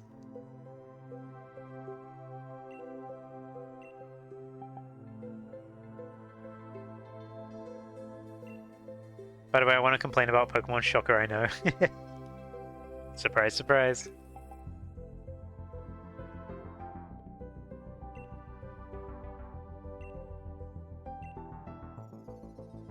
Did you see the reveal trailer for Mega Victory Bell? I did. I really like the design. I know you're probably not gonna like it, but I really like Mega Victory Bell's design. I love that it's just like a... It's gonna be very harsh, but I love how it's a fat piece of shit. I really do. Oh, the whole story thing? Oh yeah, the story trailer?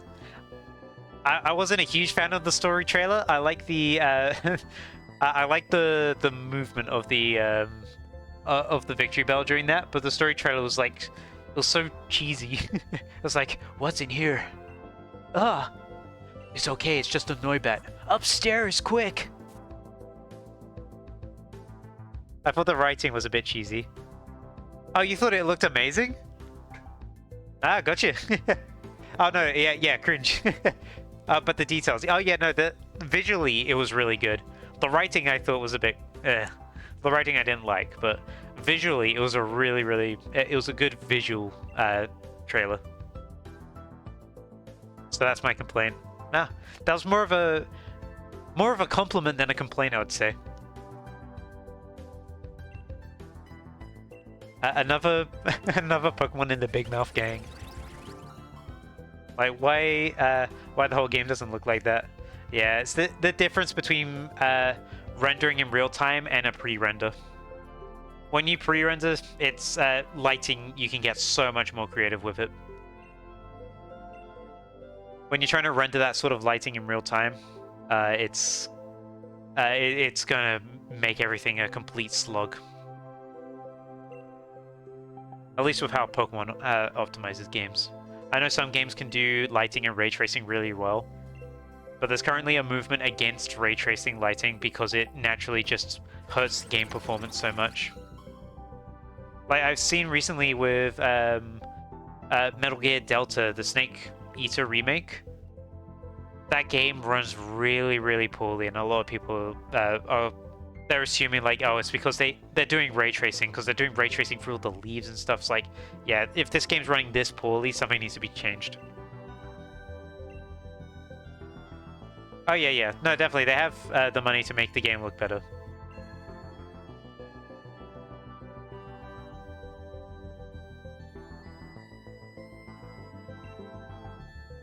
It just depends, like how much can they do to make it run well at the same time? Because a game can look amazing, but if it runs like garbage, people are going to focus more on that than how good the game looks. But then you have problems like Legends Arceus, where the textures on rock faces repeat and they warp and you can see them really obviously. The problem I have is, with the graphics for Pokemon games is the optimization of them. They make things that shouldn't be really low resolution. I think the models that they use are fantastic. It's usually the textures that are the problem. The textures and things that they consider background elements. Like for example, the trees in Sword and Shield. I know this is a beaten to death topic, but the trees in Sword and Shield, they weren't great. They were treated as background objects, but they're everywhere, and you can see how poorly they looked.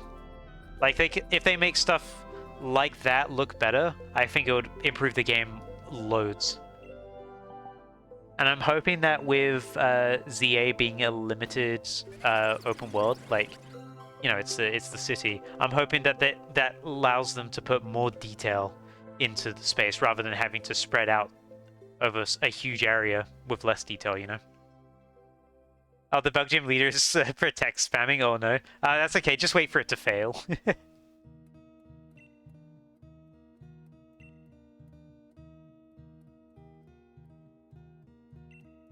Oop, wrong button.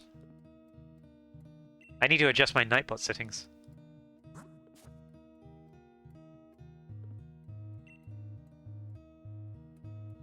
It got 3 in a row? That is crazy.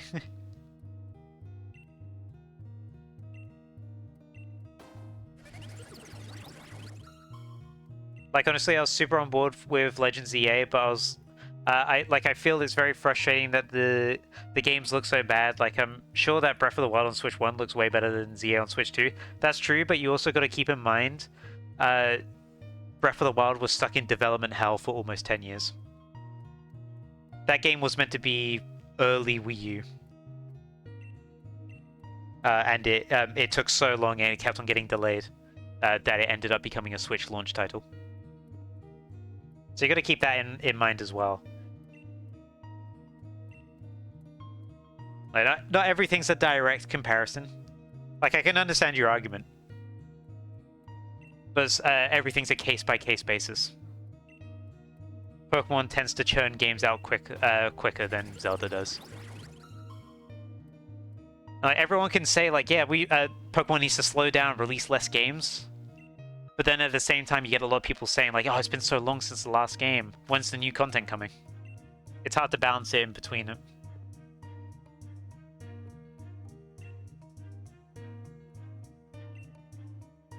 I still think ZA looks alright. It's going for a different art style than Breath of the Wild, obviously.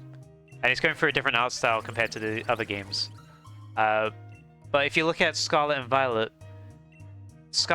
the models, fantastic. Great models. Environments, bad. Like, what they need to do, they need to completely reevaluate how they do environments. Because at the moment, the environments are what let down Pokemon. I know the animations are bad as well. Animations also need to be turned up a bit. Like, have more variations in animations per Pokemon. Like, you can't just have, like, one action animation, one attack animation, one defense animation. You gotta, you know, vary it up a little bit. I know increase time by quite a lot, but the big thing is the environmental design. It's just very, very lackluster and nothing.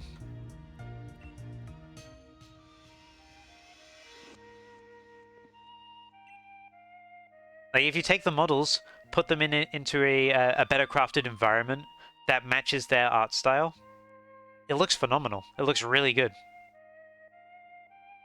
But every single time I see complaints about how Pokemon look, it's always down to the environment. They always lack in the environment department. Which is a shame. Because I do agree. I really wish that they looked better. Yeah, well, but it's because they didn't want to release a subpar game. Like, the Zelda team knew how they wanted the game to be, so they won't release something of lower quality. And I feel that the Pokemon Company is, you have to release the game in this date or else. So the devs have to try their best to have to try their best. But because they can't, they don't have enough time. They can't. Yeah, it's a problem with every game, really. Breath of the Wild coming out as late as it did, people were furious. Like, they were actively losing a lot of money because of it. And people were getting fed up. A lot of people just gave up on the game because it took so long to come out. It's like with, for example, Silksong. People, like, they were getting furious. They were getting really angry at Team Cherry because they're like, hey, you promised this ages ago. You keep delaying Silksong. When's it coming out? I've been waiting like almost a decade for it. And they were getting a lot of grief and a lot of attacks for it. Of course, now Silksong's finally, you know, it's got a release date.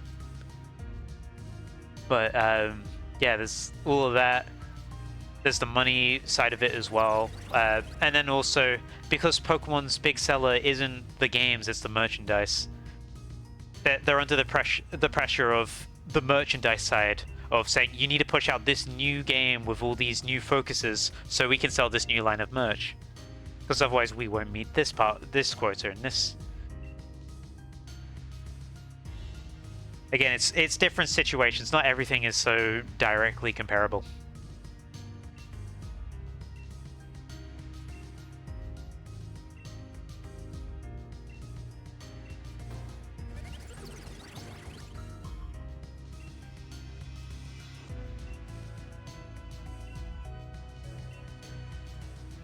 I feel like people forgot that it was a planned DLC and then they changed to a full game. Sorry, which game are you talking about, Ginger?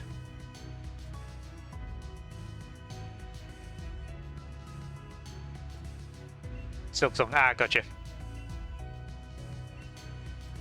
I completely forgot I brought up Silksong. I won't. I'm not gonna lie. Yeah.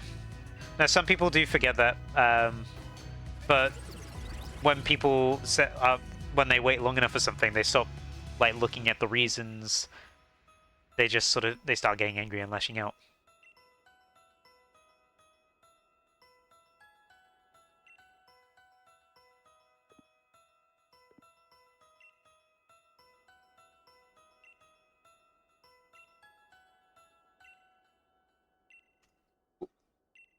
Undertale. I mean, speaking loosely on Undertale, people were getting really mad at Toby Fox as well because of the gap between Deltarune Chapter 2 and Chapter 3. I mean, people always say, like, we're fine if you delay it, but those same people... well, not those aren't the same people as the people that will get mad at the delays. It's like that Goomba fallacy. Give the man some time. Yeah. Yeah, no, that's what I meant. That they aren't the same people, which is why I'm saying, like, those people can't speak for the others at the same time. I don't. That's sort of what the. I don't know if you've seen Goomba fallacy. Like, Goomba fallacy is like when someone's like, I'm seeing opinion A and opinion B. These people are stupid. And then it goes out to like the diagram of two different Goombas saying, I have opinion A, and then the bottom one saying, I have opinion B. They're both speaking into the same megaphone, and the third Goomba is listening to that one, and they're saying, I'm hearing the same thing. Everyone's hypocritical. Why it's Goomba fallacy is because the diagram uses Goombas for some reason. Yeah, delays are good. They're good for the player. Obviously, they're bad for the business because the business wants money now, but delays are good for the person who's receiving the product, because you'll get a better thing in the long run. You don't want to rely on patches for everything, which is unfortunately what a lot of games do, because crunch is a huge problem in the video game industry right now. It's not just a Pokemon thing, it's a problem everywhere, which sucks. A lot of problems with upper management, surprise! Who could have thought upper management ruins everything? Let all devs cook games now. Like, there is at least 50 games out each month now. One will be good, so let the game you want cooked to be good rather than bad. Usually when a game releases being bad, that game usually doesn't get fixed in the long run. Yeah, exactly. I can understand it, like, if it's an indie game perspective. For an indie game, they have a lot more limited money. But for, like, AAA, they have reserves. You mean capitalism is to blame? Shocker! Someone who makes decisions about art based on algorithms doesn't understand what makes art good? What? No way.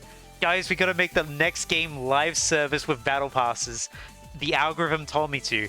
Yes, I know this game is about artistic values and like the critical thinking against war.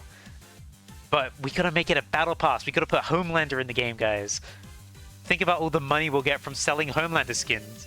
No, I don't want to replace Large Sausage. Oh, I replaced Large Sausage. I didn't mean to do that. Yeah, not all games can do a No Man's Sky and make everyone love the game after release. Exactly. But then there's also the problem of sometimes delays can have the negative effect if the developer isn't communicative with the community. Like if you saw the release of Cube World. Cube World had a huge amount of delays. The reason why is because the developer went a completely separate, a completely different direction to what the alpha had. And people hated the new direction. They did not like it at all. They were like, we wish you were telling us that this is what the delays were for, that you were going in this direction, because you have objectively made the game 1,000 times worse than the alpha was. And a lot of people were really, really disappointed by that game. So there's that as well. But that's one of the instances of of a solo dev not bouncing ideas off anyone else and just sort of going in the wrong direction.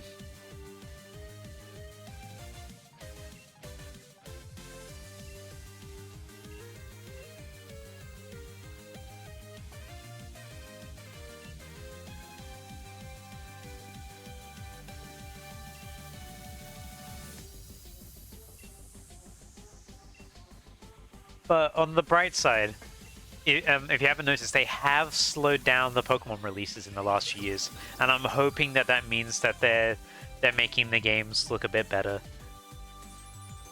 Scarlet and Violet, gameplay-wise, really fun. Visually, not great, but gameplay-wise, really fun.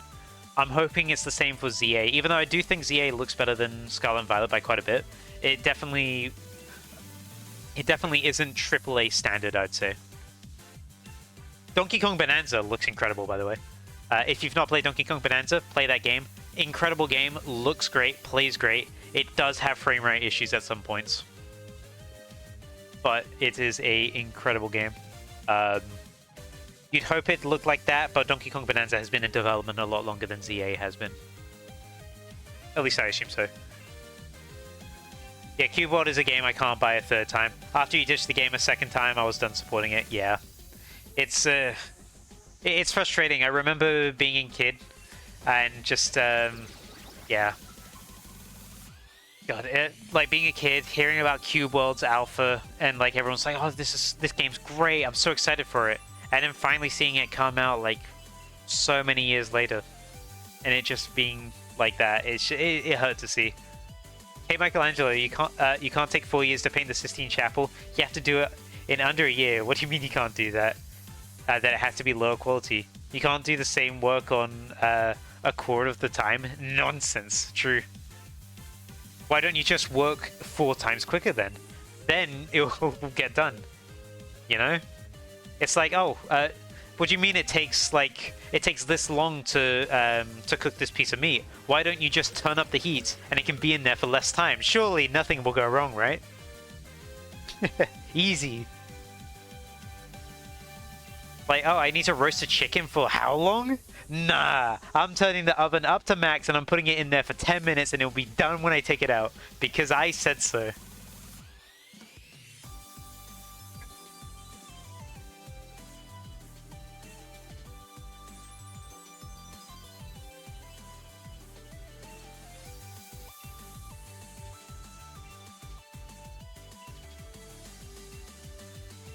Bing bong.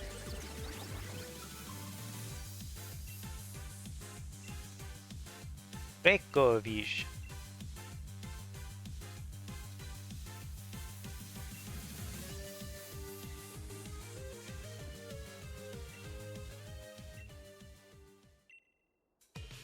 This is the last one before I reset the game.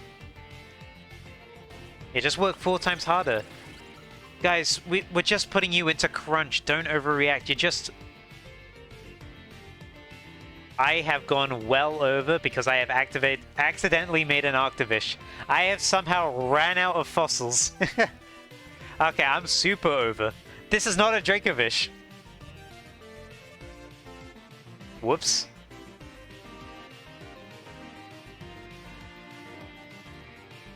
Let me see how many I actually made. I must have lost count. There's one there. That's 30. Yep, I went well over.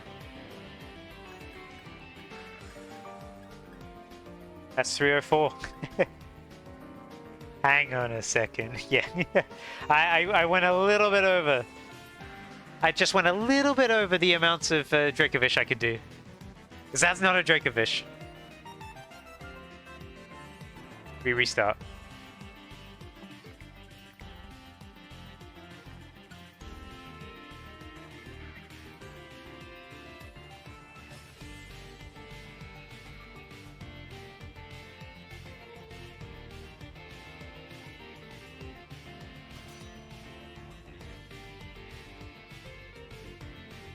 We'll talk to you again, my friend.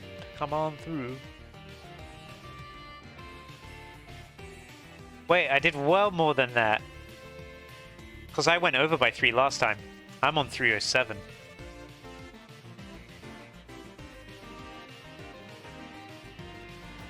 Whoopsie. As you can tell, fantastic memory. Oh yeah, sorry Ardos, I missed your message. What do you mean that the paint has to dry first and paint on top of that? Nonsense, use a hairdryer. Yeah. Why are you using paint to begin with? If you use a pencil, the pencil is dry immediately. Duh. Why would you use paint? What do you mean it's part of, like, the artistic value? Look, I bought a bunch of cheap pencils. It's so much cheaper than paint. Use the pencils, please. It doesn't even take that long. In fact, Michelangelo, get down. I can do it. I can do it faster than you. Watch this. And then like 2 hours later, hey Michelangelo, you can come back. Please. I need you, Michelangelo, come back. You can do it your way. We can hold off on the Sistine Chapel roof merch. Please come back.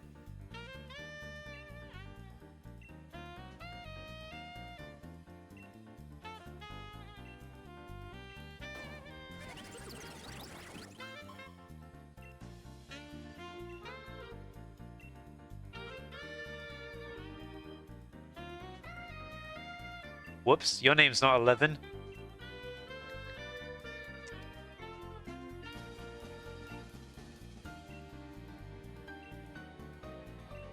I say that as a joke, but that is the reality we live in. Yeah, it is. I have seen it happen firsthand.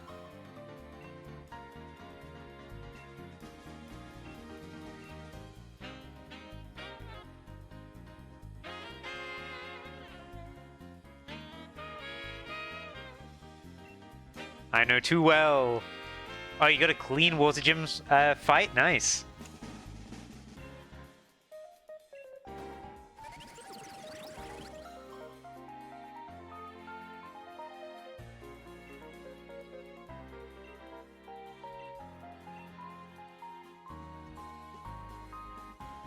I keep mashing A. I need to remember. I need to remember to mash B when I see the Dracovish. Not remember. He spammed Hurricane the whole time. Good move.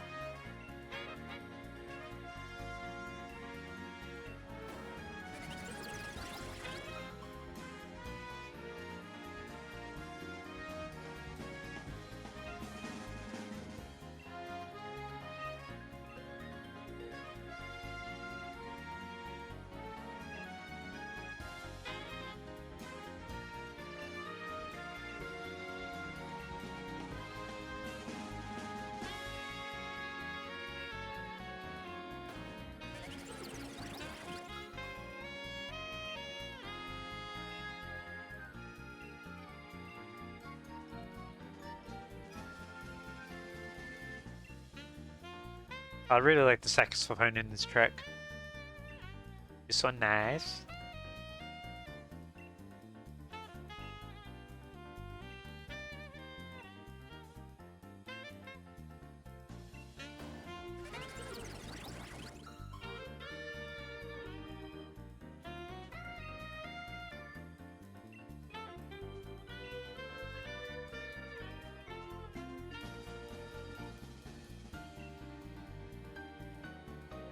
Oh, so true, Nightbot. Remember to hit that follow button if you like me, because it helps me out a lot. Big smiley face.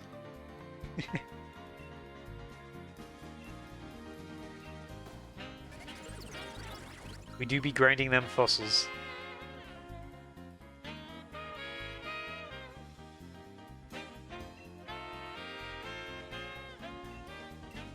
I'm curious how quickly I'm going to get this, by the way, because it's Shiny Charm. Shiny Charm in a 1 in 4,000 game is usually pretty generous. So who knows, I could get this pretty soon. Obviously, it would be more helpful if I had 2 Switches. Unfortunately, I do have 2 Switches, but I don't have 2 games. That's the downside. Plus, I'd need to replay Sword and Shield to get to the Everpoint on that other game anyway. And get the Watts. Maybe one day I'll get it set up so I can have both, but that day is not yet.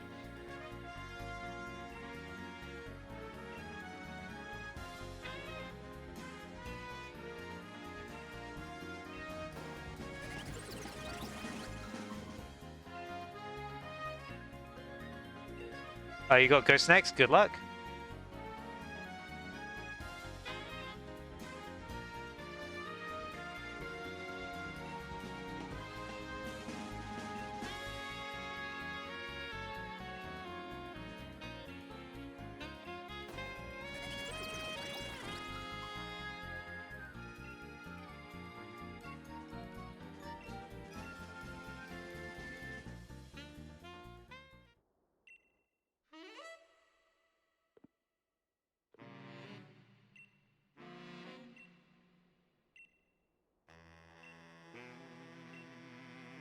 Click.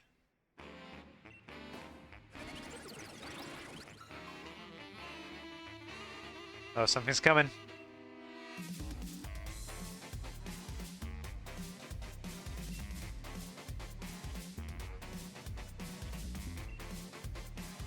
This track's so good.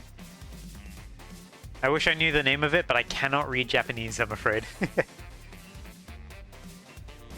Time to bring out Garchomp. Whoa.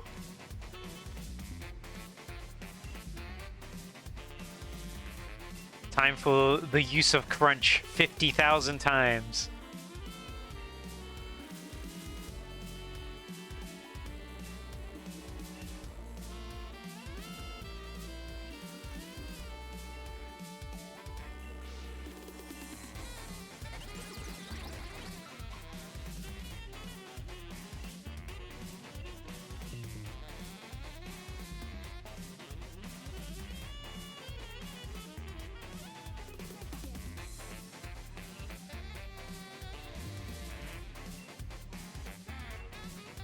I really like this track, to be honest. I never got around to playing Final Fantasy VII. I've never fully played a Final Fantasy game. I played a little bit of 15 a while ago, but I never got that far into it. I got very overwhelmed. I always hear people like popping off over Final Fantasy VII.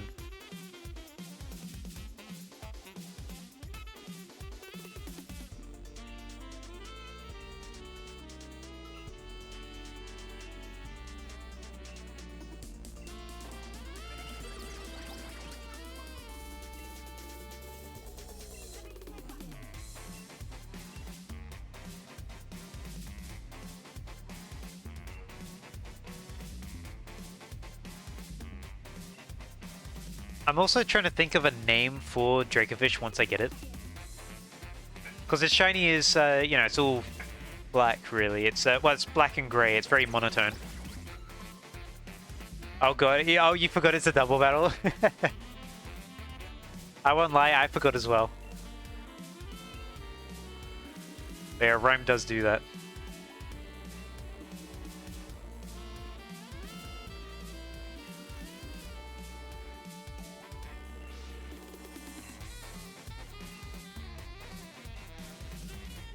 Yeah, I'm trying to think of a good name for it. I was maybe trying to think of, like, naming it something tar related because it's the color of tar. Because, you know, you always hear about tar pits in the medieval time. Tartar sauce. There we go, that's it. It's a fish, tartar sauce. The perfect name. Spoiler, it's a bad name. But it's tartar spelled with tar twice. Thank you. I am a comedian. I'm funny. Honest.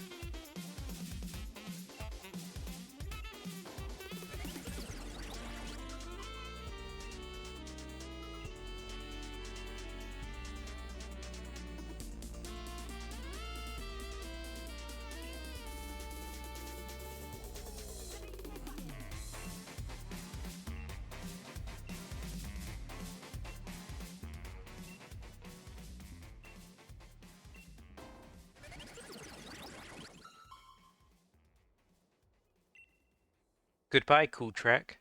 Hello, next cool track. Right? If it starts. I have had some issues with the playlist recently, where it starts choosing songs I removed from the playlist because they got removed from YouTube. So hopefully none of that shows up today. It does break the flow a little bit.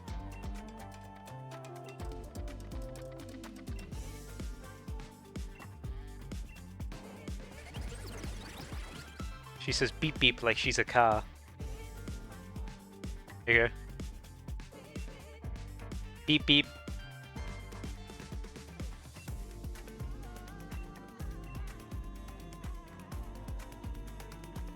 I know she's saying beats. Don't worry.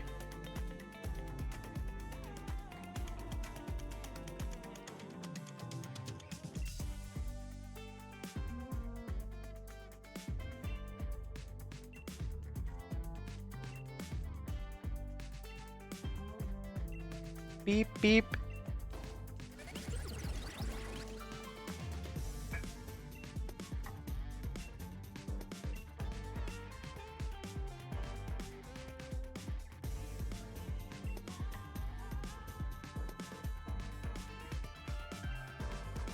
Tinkerton got Ash babied by your own Pokemon. Oh, what did you do? What did you do to Tinkerton? Did you earthquake? Did you earthquake Tinkerton?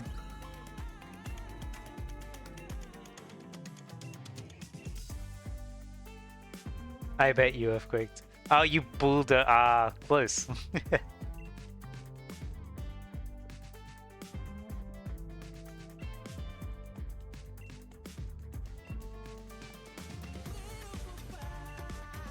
Oh, my cat has decided to open my door. Hello.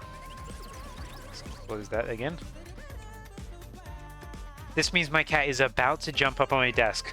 So if my stream suddenly ends, please keep in mind that it's because my cat comedically jumped onto my mouse and clicked like the close button on OBS or something.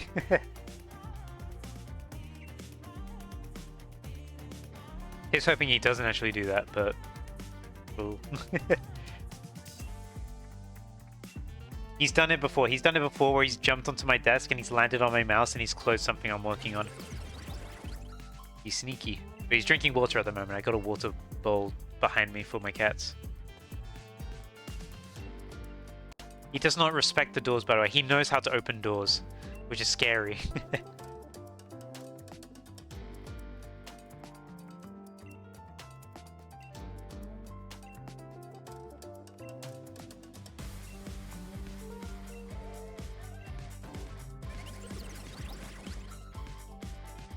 Up, here he comes. He's about to jump up. I can see you got water dripping all down your chin. You're gonna make a mess of my mouse pad. I've already had to use my lint roller on my mouse pad because you leave so much fur behind.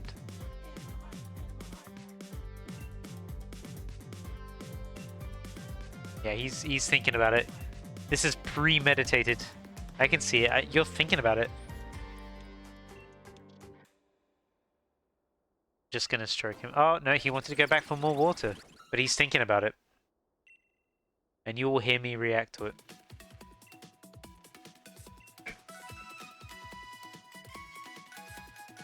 Live cat reaction. Cat destroys my PC. Live reaction. I'll go hard on YouTube if I don't lose everything I have.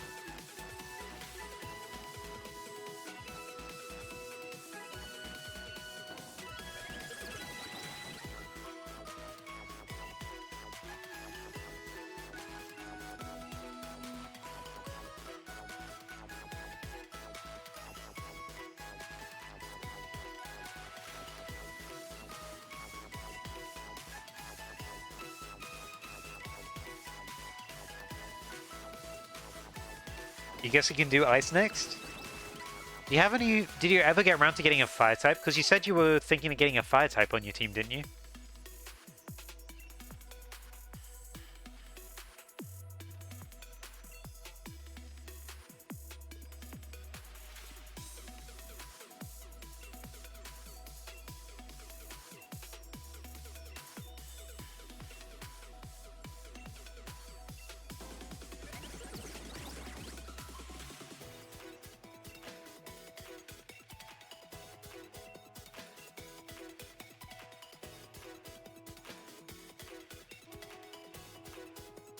God, I love the Pokemon Quest soundtrack so much.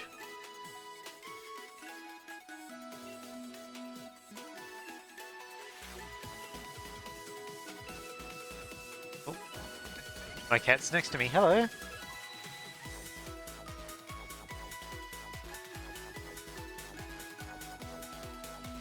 He doesn't want to jump on my desk. He wants to leave. No, he's going to sit next to my Elgato instead.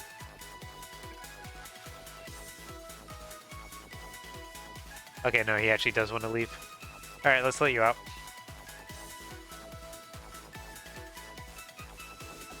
Come on, there you go. He did not want to stick around. No cat destroying PC reaction today. Sorry, everyone. You should really get a firefighting, water, or electric. Yeah, it's definitely worth getting those on your team. Like, those are really important typings to have. Considering fighting is like the only thing good against normal.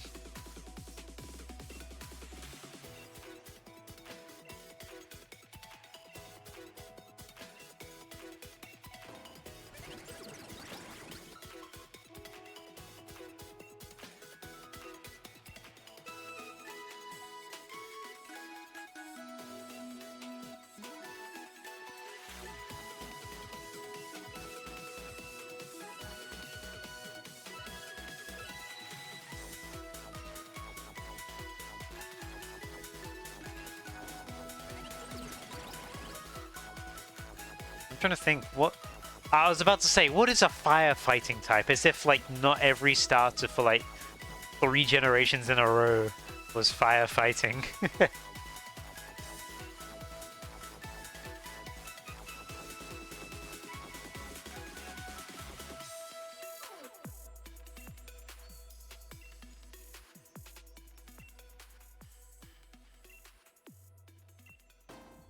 Once you have your hands on Torchic, you're using that at least.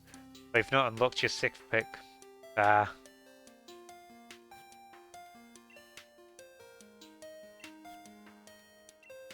Hopefully it works out for you.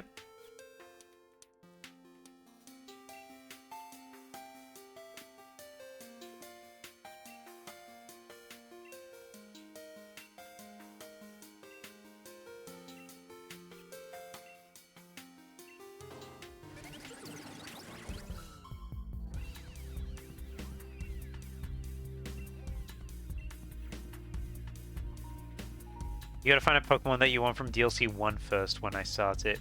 Yeah, there's quite a decent amount of Pokemon there. But yeah, you gotta find one you like. I'd recommend not Milotic because of how difficult Phoebus is to get in Switch 2. So much easier in Switch 1, but Switch 2's spawn radius breaks it breaks how Phoebus spawns in Switch 2. It makes it stupid rare. Because you know, the spawn radius gets too wide, so nothing spawns when you enter the Phoebus room. Hey, welcome, Shiinki. Sorry, I'm very bad at pronouncing names. Anyone got a Drampa or a Lunatone for trade? I personally do not, but I'd recommend you try out a shiny hunting Discord. Usually people are quite happy to help each other complete Pokedexes in there. You might have better luck in there.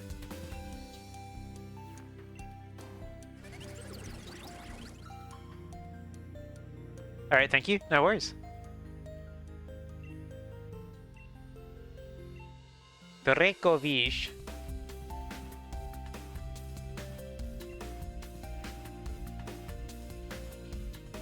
Ooh, that was the sound of me getting a Pokemon card pack ready to open. I'm gonna open it now, actually. See if I get anything good. When I opened it on stream the other day, I got a 2-star Espeon EX. Pretty good. Oh no, it wasn't 2-star. It was a regular Espeon EX, but still good. I got a 2-star Espeon EX the day after. Alright, let's see what I get. I'm opening a Lugia pack. Alright, what's in the pack? Not a shiny Dracovish. We've got Ladybird, Cherubi, Wobbuffet. Oh, hold on. I might have a hit in my card pack.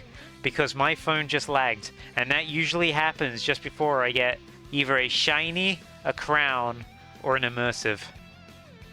Oh, it's a shiny Weavile EX. You can't see it, but I just got a shiny Weavile EX. That's pretty cool. And then a Houndoom after that. And a Pichu at the end. That was a 6-card pack with the baby at the end. Unfortunately, I don't need Pichu. I still need Elekid, but that was a pretty good pack. That was a really good pack, actually.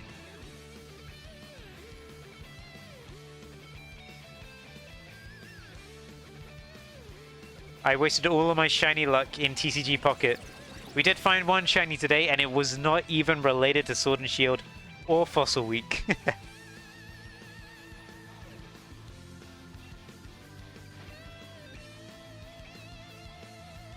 Pinkerton is a wanted terrorist. Dr. Careless needs to get better at making fossils. Absolutely, she just slaps things together. She doesn't care. She didn't even bother paying attention that the spine was in the front. The spine's meant to be at the back. What are you doing, Careless?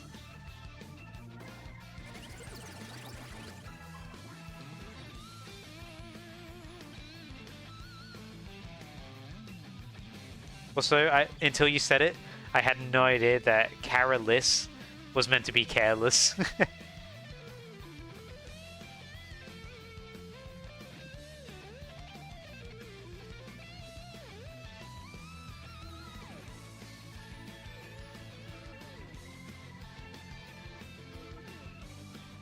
Her parents knew she'd be a scientific failure. Yeah. Yeah, imagine naming your child Careless. Her name could have been Fear. Then she would have been fearless. She could have been the bravest of the land, but no, they called her Kara. They're like, yeah, she's careless. This baby, it may be like 2 minutes old, careless.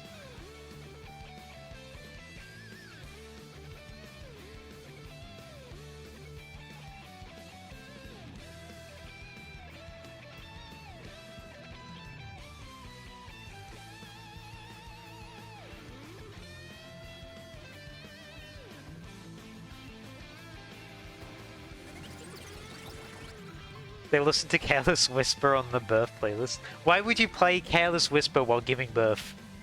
That's what I want to know. Oh, you got a pool in your pack as well? What'd you get, Ginger? Did you also get a shiny EX? I swear, if you got better than me. I only have one crown rare so far in TCG Pocket, and it's Solgaleo. I'm pretty happy it's Solgaleo because that is a very relevant card in the meta. Oh, you just sent it to me in Discord? Let's see. Ooh, the shiny Nidoqueen.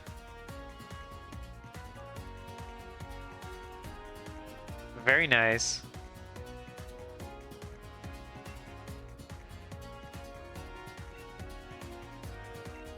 We both got shinies in our TCG packs. This is 350. We're about to reset the game. Bye-bye.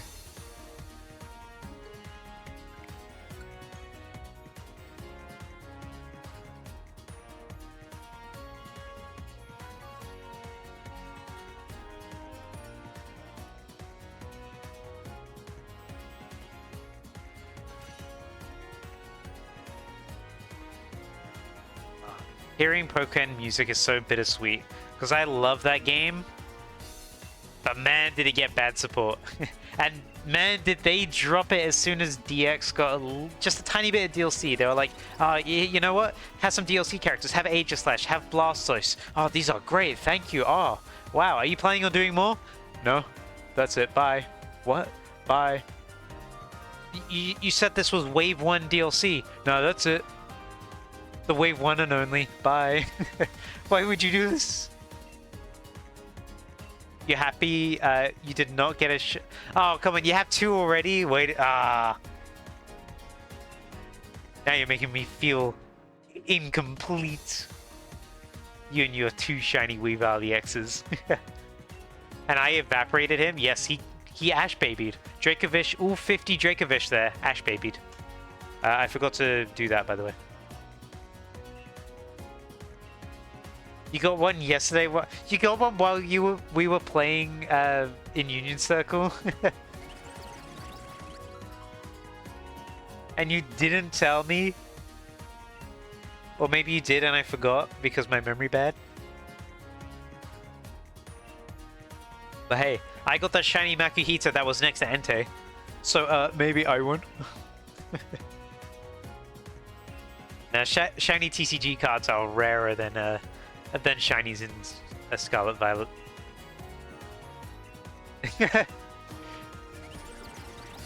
The boohoo.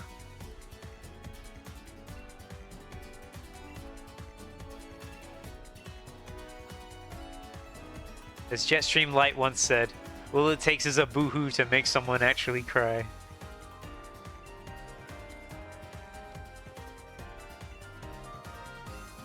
Oh my god, I did it again! I mashed the wrong one!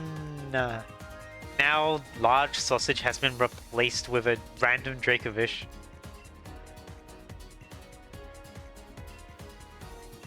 Shinies are super common as evidenced by your 4 back-to-back Frigibacks. You love Frigibacks. You got 4 fridges. That's cool. I still haven't gotten I've not gotten one of them yet.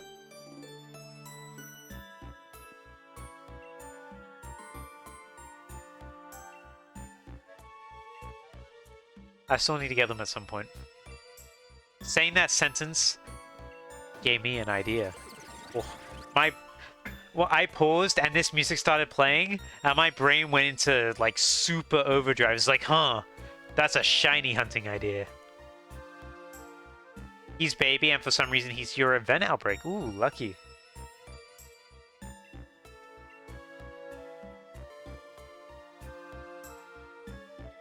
I probably won't have time to do that idea though, considering ZA is so soon. I don't know, maybe I will. Who knows? I don't.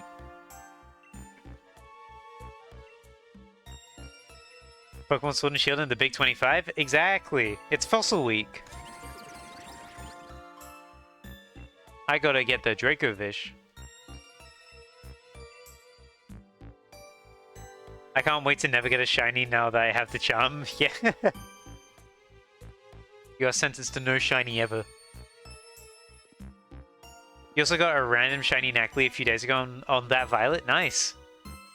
Yeah, I got super lucky during the Donkey Kong hunt. You know, that time when I entered Area 0. And it's just like, I entered. There was immediately a shiny Corviknight. I walked forwards and there was a second one. Also crazy how the graphics are better in this game than Scarlet and Violet. Honestly, yes, they are. Like, it has a better overall art style. The environments look a little better. The environments still aren't great, but they do look a little better. But I have to agree. Also, I do miss the random encounters. Having random encounters as well as overworld spawns in this game. Yeah, as Bobby says, better style, more enclosed spaces.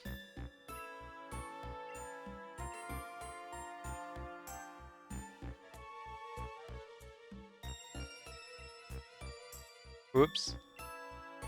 I came out of the menu for the first one and it was already there. What do you mean? Did I... Oops, almost did that again. Did I accidentally double up on something? Oh yeah, the random British Diglett temple. I still don't know why there's a Diglett temple. I was talking about this earlier. There is no reason for...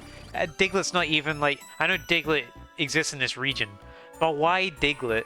There's rarer Pokemon to build a temple around. I mean, Runorigus is, like, it lives around here. And it's really rare to come across because it has such a convoluted evolution method. Oh, yeah, I was in the menu and it was already there for Area 0. Gotcha. I thought you were talking about Dracovish for a second. Owls. We have so many moles in Britain. I say as I don't see any.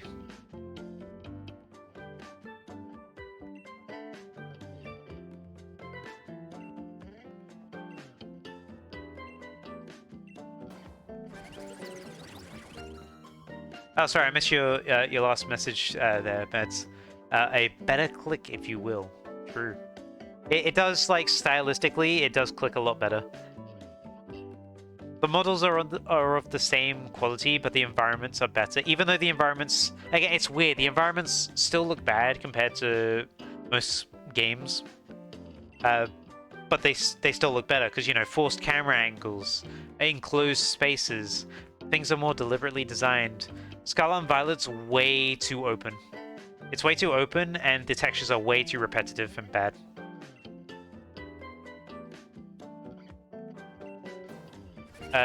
Runarigus is Viking, though not British. I hate to break it to you, but most things modern day British are because of Vikings.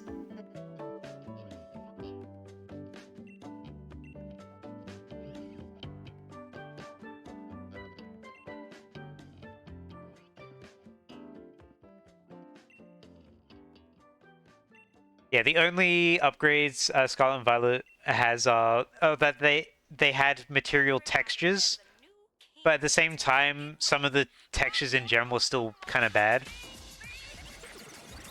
Material textures were good, but the actual textures, not great. Like, you look at Magnemite. Magnemite looks great in this game. But, but, the textures on the walls of the cliffs, they look bad.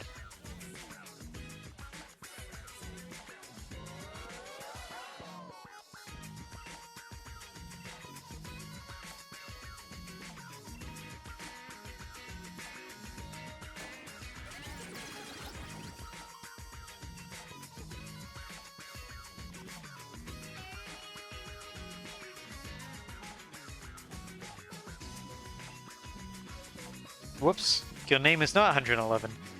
Grass Gym next, best of luck. Oh my god, I keep mashing the wrong button.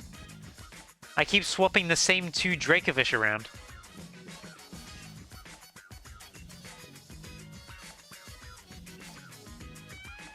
Oh yeah, the lighting engine in Scarlet and Violet is so bad.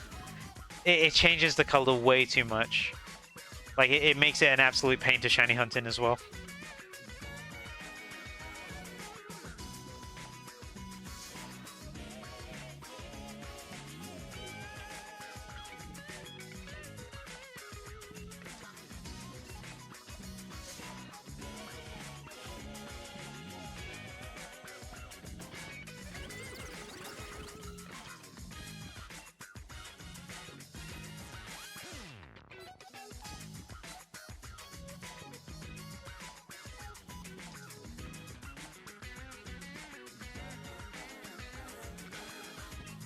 The whole soundtrack for Guitar Man is really good. If you haven't listened to the Guitar Man soundtrack, I highly recommend you do. It's such a nice soundtrack. I have Legendary Song in this as well. Legendary Song is like the best track in that game. Very fitting of the title.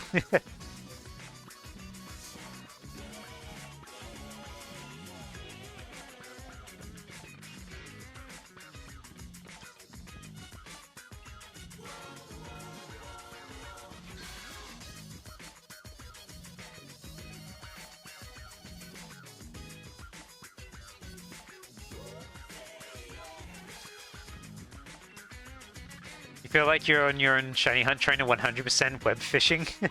Yeah, I saw you, you've been doing that quite a lot lately.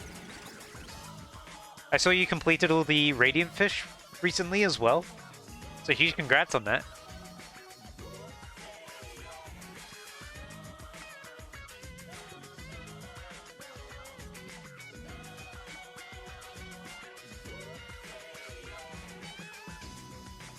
Uh-oh.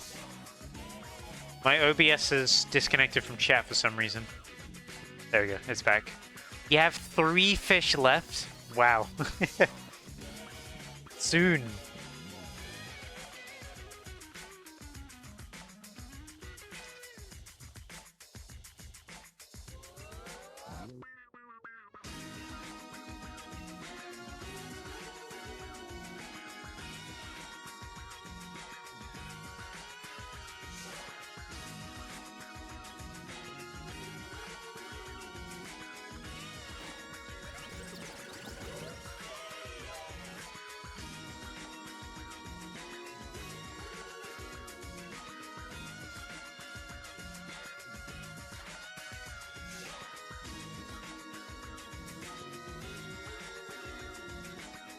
Yeah, I'm really digging this track right now.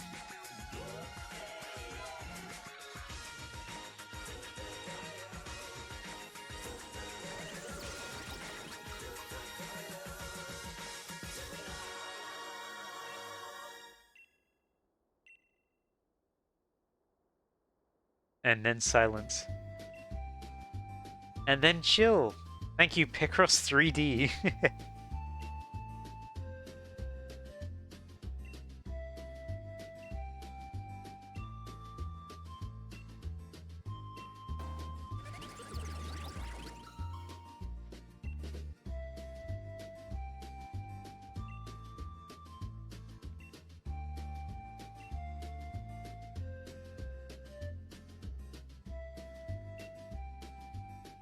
You need proper calm shunting music. Alexa, can you play You May Call Me Father from Bayonetta? To be fair, you can always add it to the playlist. That is an option now with the new redeem. There's channel redeems now for adding a song permanently to the playlist. You know, wink wink nudge nudge. And it's affordable. I made it 300 points. Alpha Golden Ray, hardest. And Shining Bone, oh god, and Lead Sickness, that only turn up in rain. Well, best of luck on that. I'm guessing a lot of it is waiting for the rain to start. How many am I allowed in one sitting? As many as you want. They get added to a list on my stream deck. I can work through all of it afterwards. All I ask is that you link the YouTube video. Because my playlist is now YouTube based, it makes it a lot easier for me to add in new tracks. So you can do as much as you want. Oops, I keep doing this. I need to not do that. I gotta remember, hit B when the Dracovish shows up.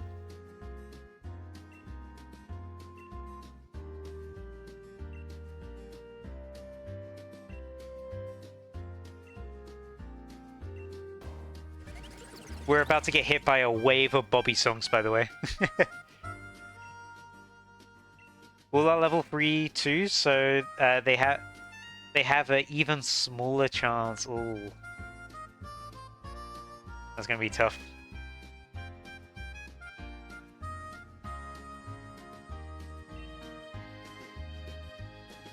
I can see why you treat it as like essentially shiny hunting.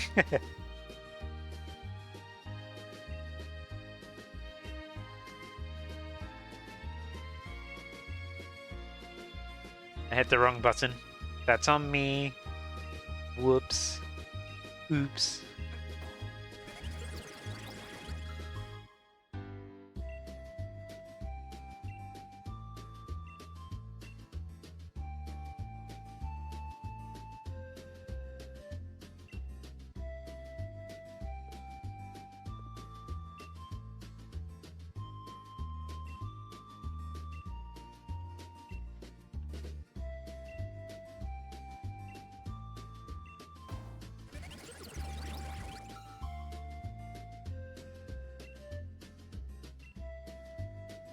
Here comes the Dracovish. It's a shiny. Wow, check this out. If it was actually a shiny, I'd lose my mind. I'm gonna do that before every single encounter so that when it actually happens, I can be like, what a prediction! Put it on a YouTube short, say like, guys, am I psychic? Check this out. This will be a shiny. Boom, shiny. Hey, Bobby, you have added You May Call Me Father from Bayonetta to the playlist, and thank you for following the instructions. Light couldn't do that. But I really appreciate it. Thank you. I'll add that to the list. You hate the text box on mobile thing? Oh yeah, the text box on mobile sucks. Sorry, I hadn't considered mobile.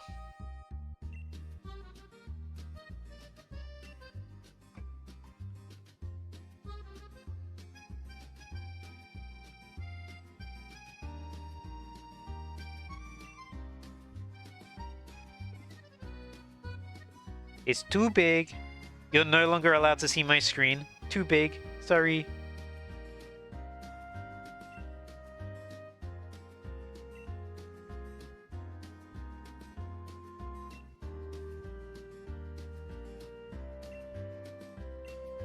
Oh yeah, and the message box is half hidden by the keyboard. Oh, that's extra annoying. That just sounds like Twitch being bad at UI.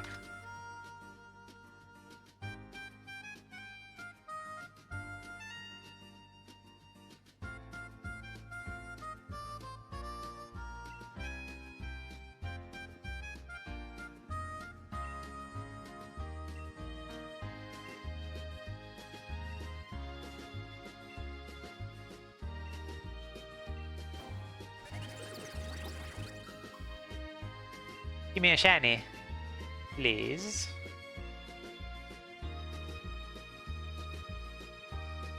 By the way, for context, we're just under 20% to full odds.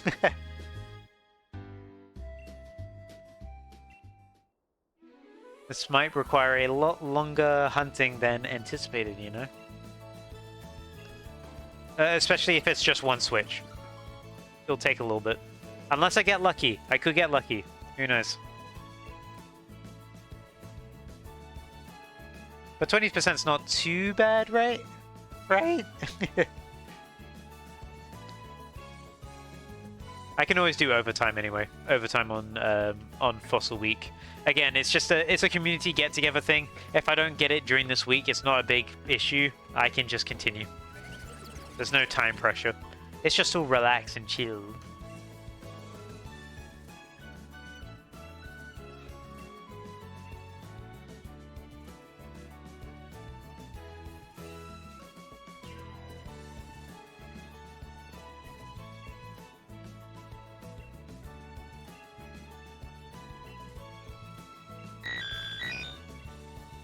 And the greatest Jubilee from Bayonetta as well. Get nerded on. No! The Bayonetta.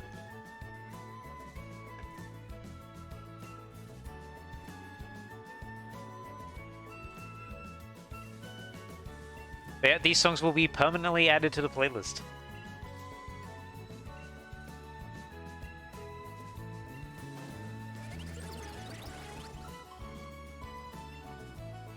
Yeah, unfortunately the two cool battle themes are illegal. Moon River and Fly Me to the Moon. I'd love to have those, but those being real songs... Yeah, Twitch would nuke me. They'd turn me into Ash Baby. Oh, no, I don't want to... Leave me alone.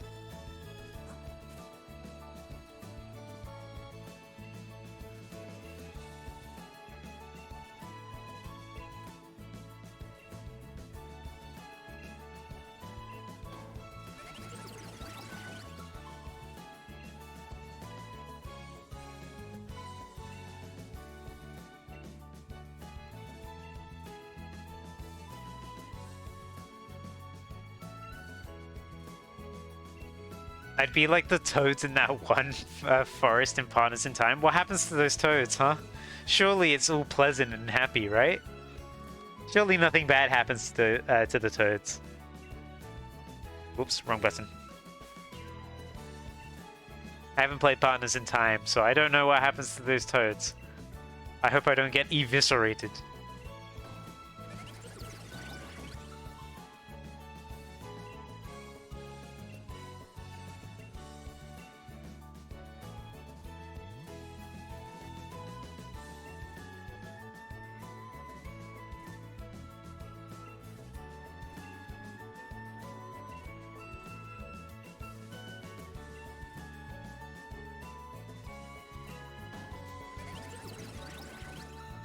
They get forcibly drained by the trees to satiate the alien wiggler that fuels the shroom sources. Oh no. Are they okay? Are they dead?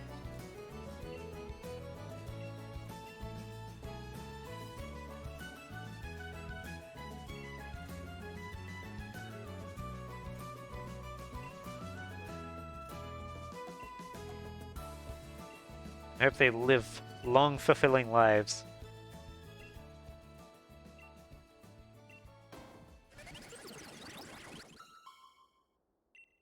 They whisper. Oh.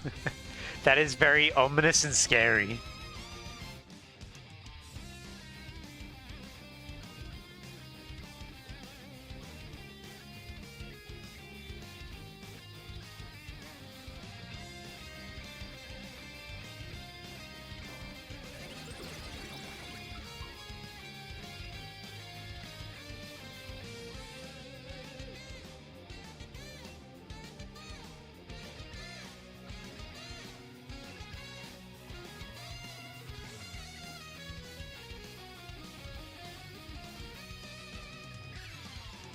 Gotta make sure I actually hit the right button when trying to talk to Carolus.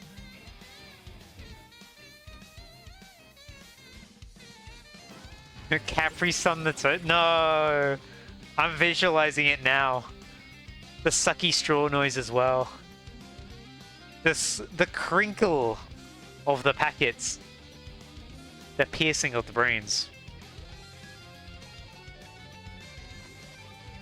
Don't ever say that again.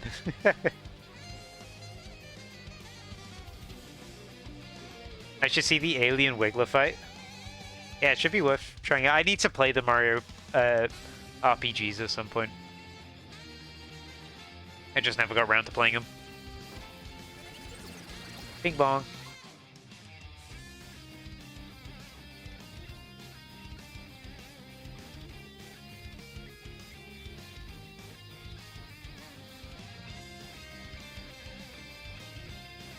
The nightmare, nightmare, nightmare. Oh no.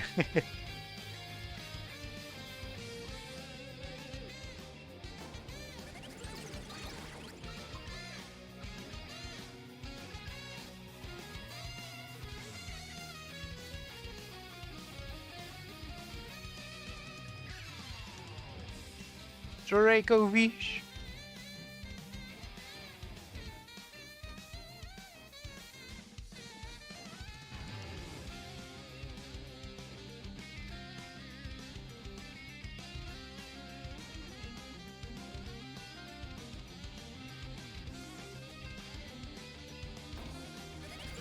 Surely we'll get a shiny now, right?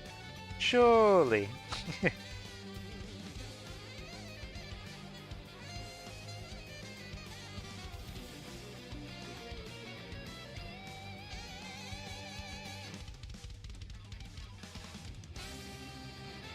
150 hours deep into web fishing. Web fishing in the deep end.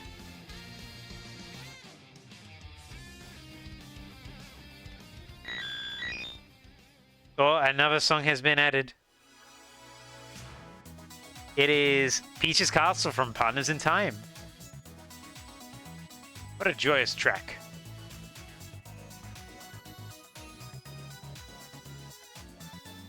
Yeah, don't worry, I will be adding all of these.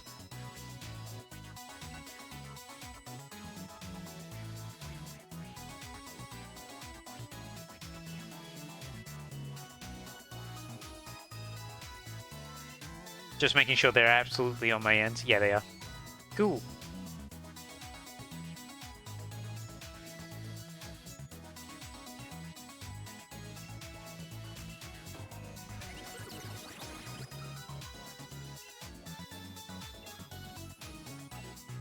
And don't forget the most defining track of early Partners in Time. Uh-oh. What's it gonna be?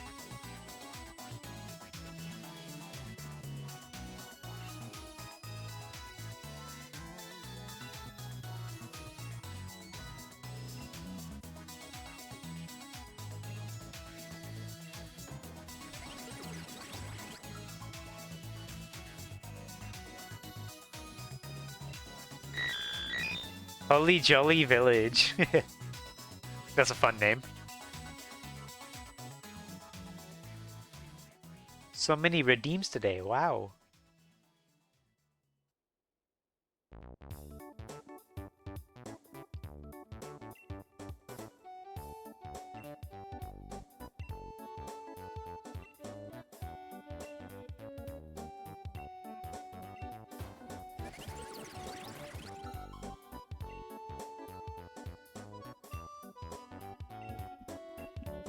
Oh yeah, you're boosting my engagement like crazy. Bobby, whenever I don't look at my engagement much, but when I do look at it, whenever I look at the stats for who uses my emotes the most, it is usually like 90 to 100% you. You love the emotes, you love the boohoo. You are my engagement farm, thank you.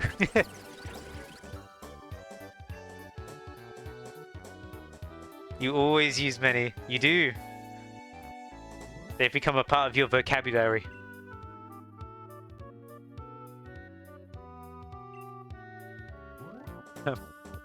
Yeah, just one is too bland. Patooey!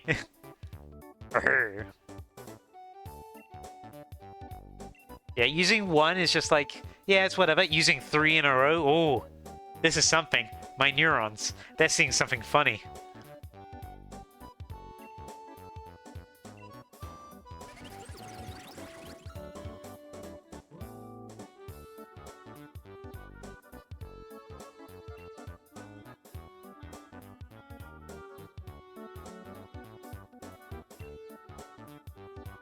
Dracovish.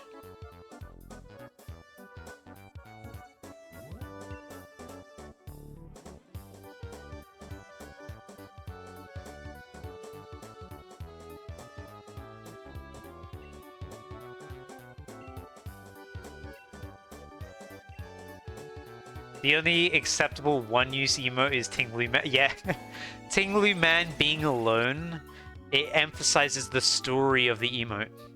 If you have multiple Tinglu saying man, it doesn't have the same impact with just one on its own. That's the power of Tinglu Man. The power in numbers in any other emote, this one, the power in being alone. Alone like this Dracovish is. None others of its type except from the other 49 that I've bred. But it is truly alone. And will forever be alone. But hey! It's dead now. So don't worry, it got Ash Babied. And you know what else is getting Ash Babied? This stream is getting Ash Babied. I've been going for almost 3 hours. It is late here. I think I need to go take a snooze, take a sleep.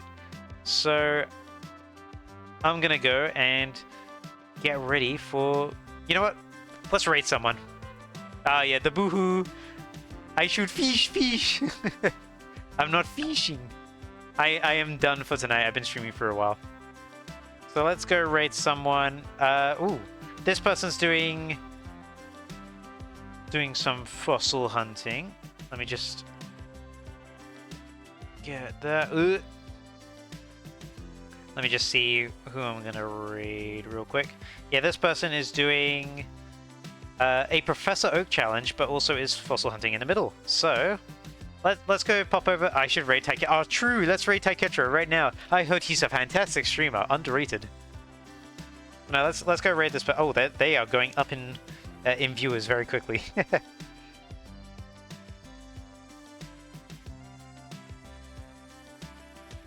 I think I spelled that name correctly.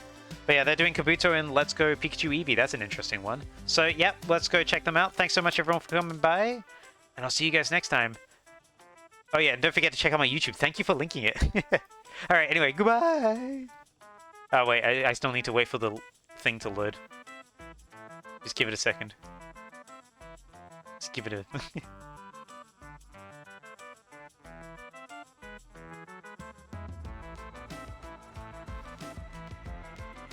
Any second now.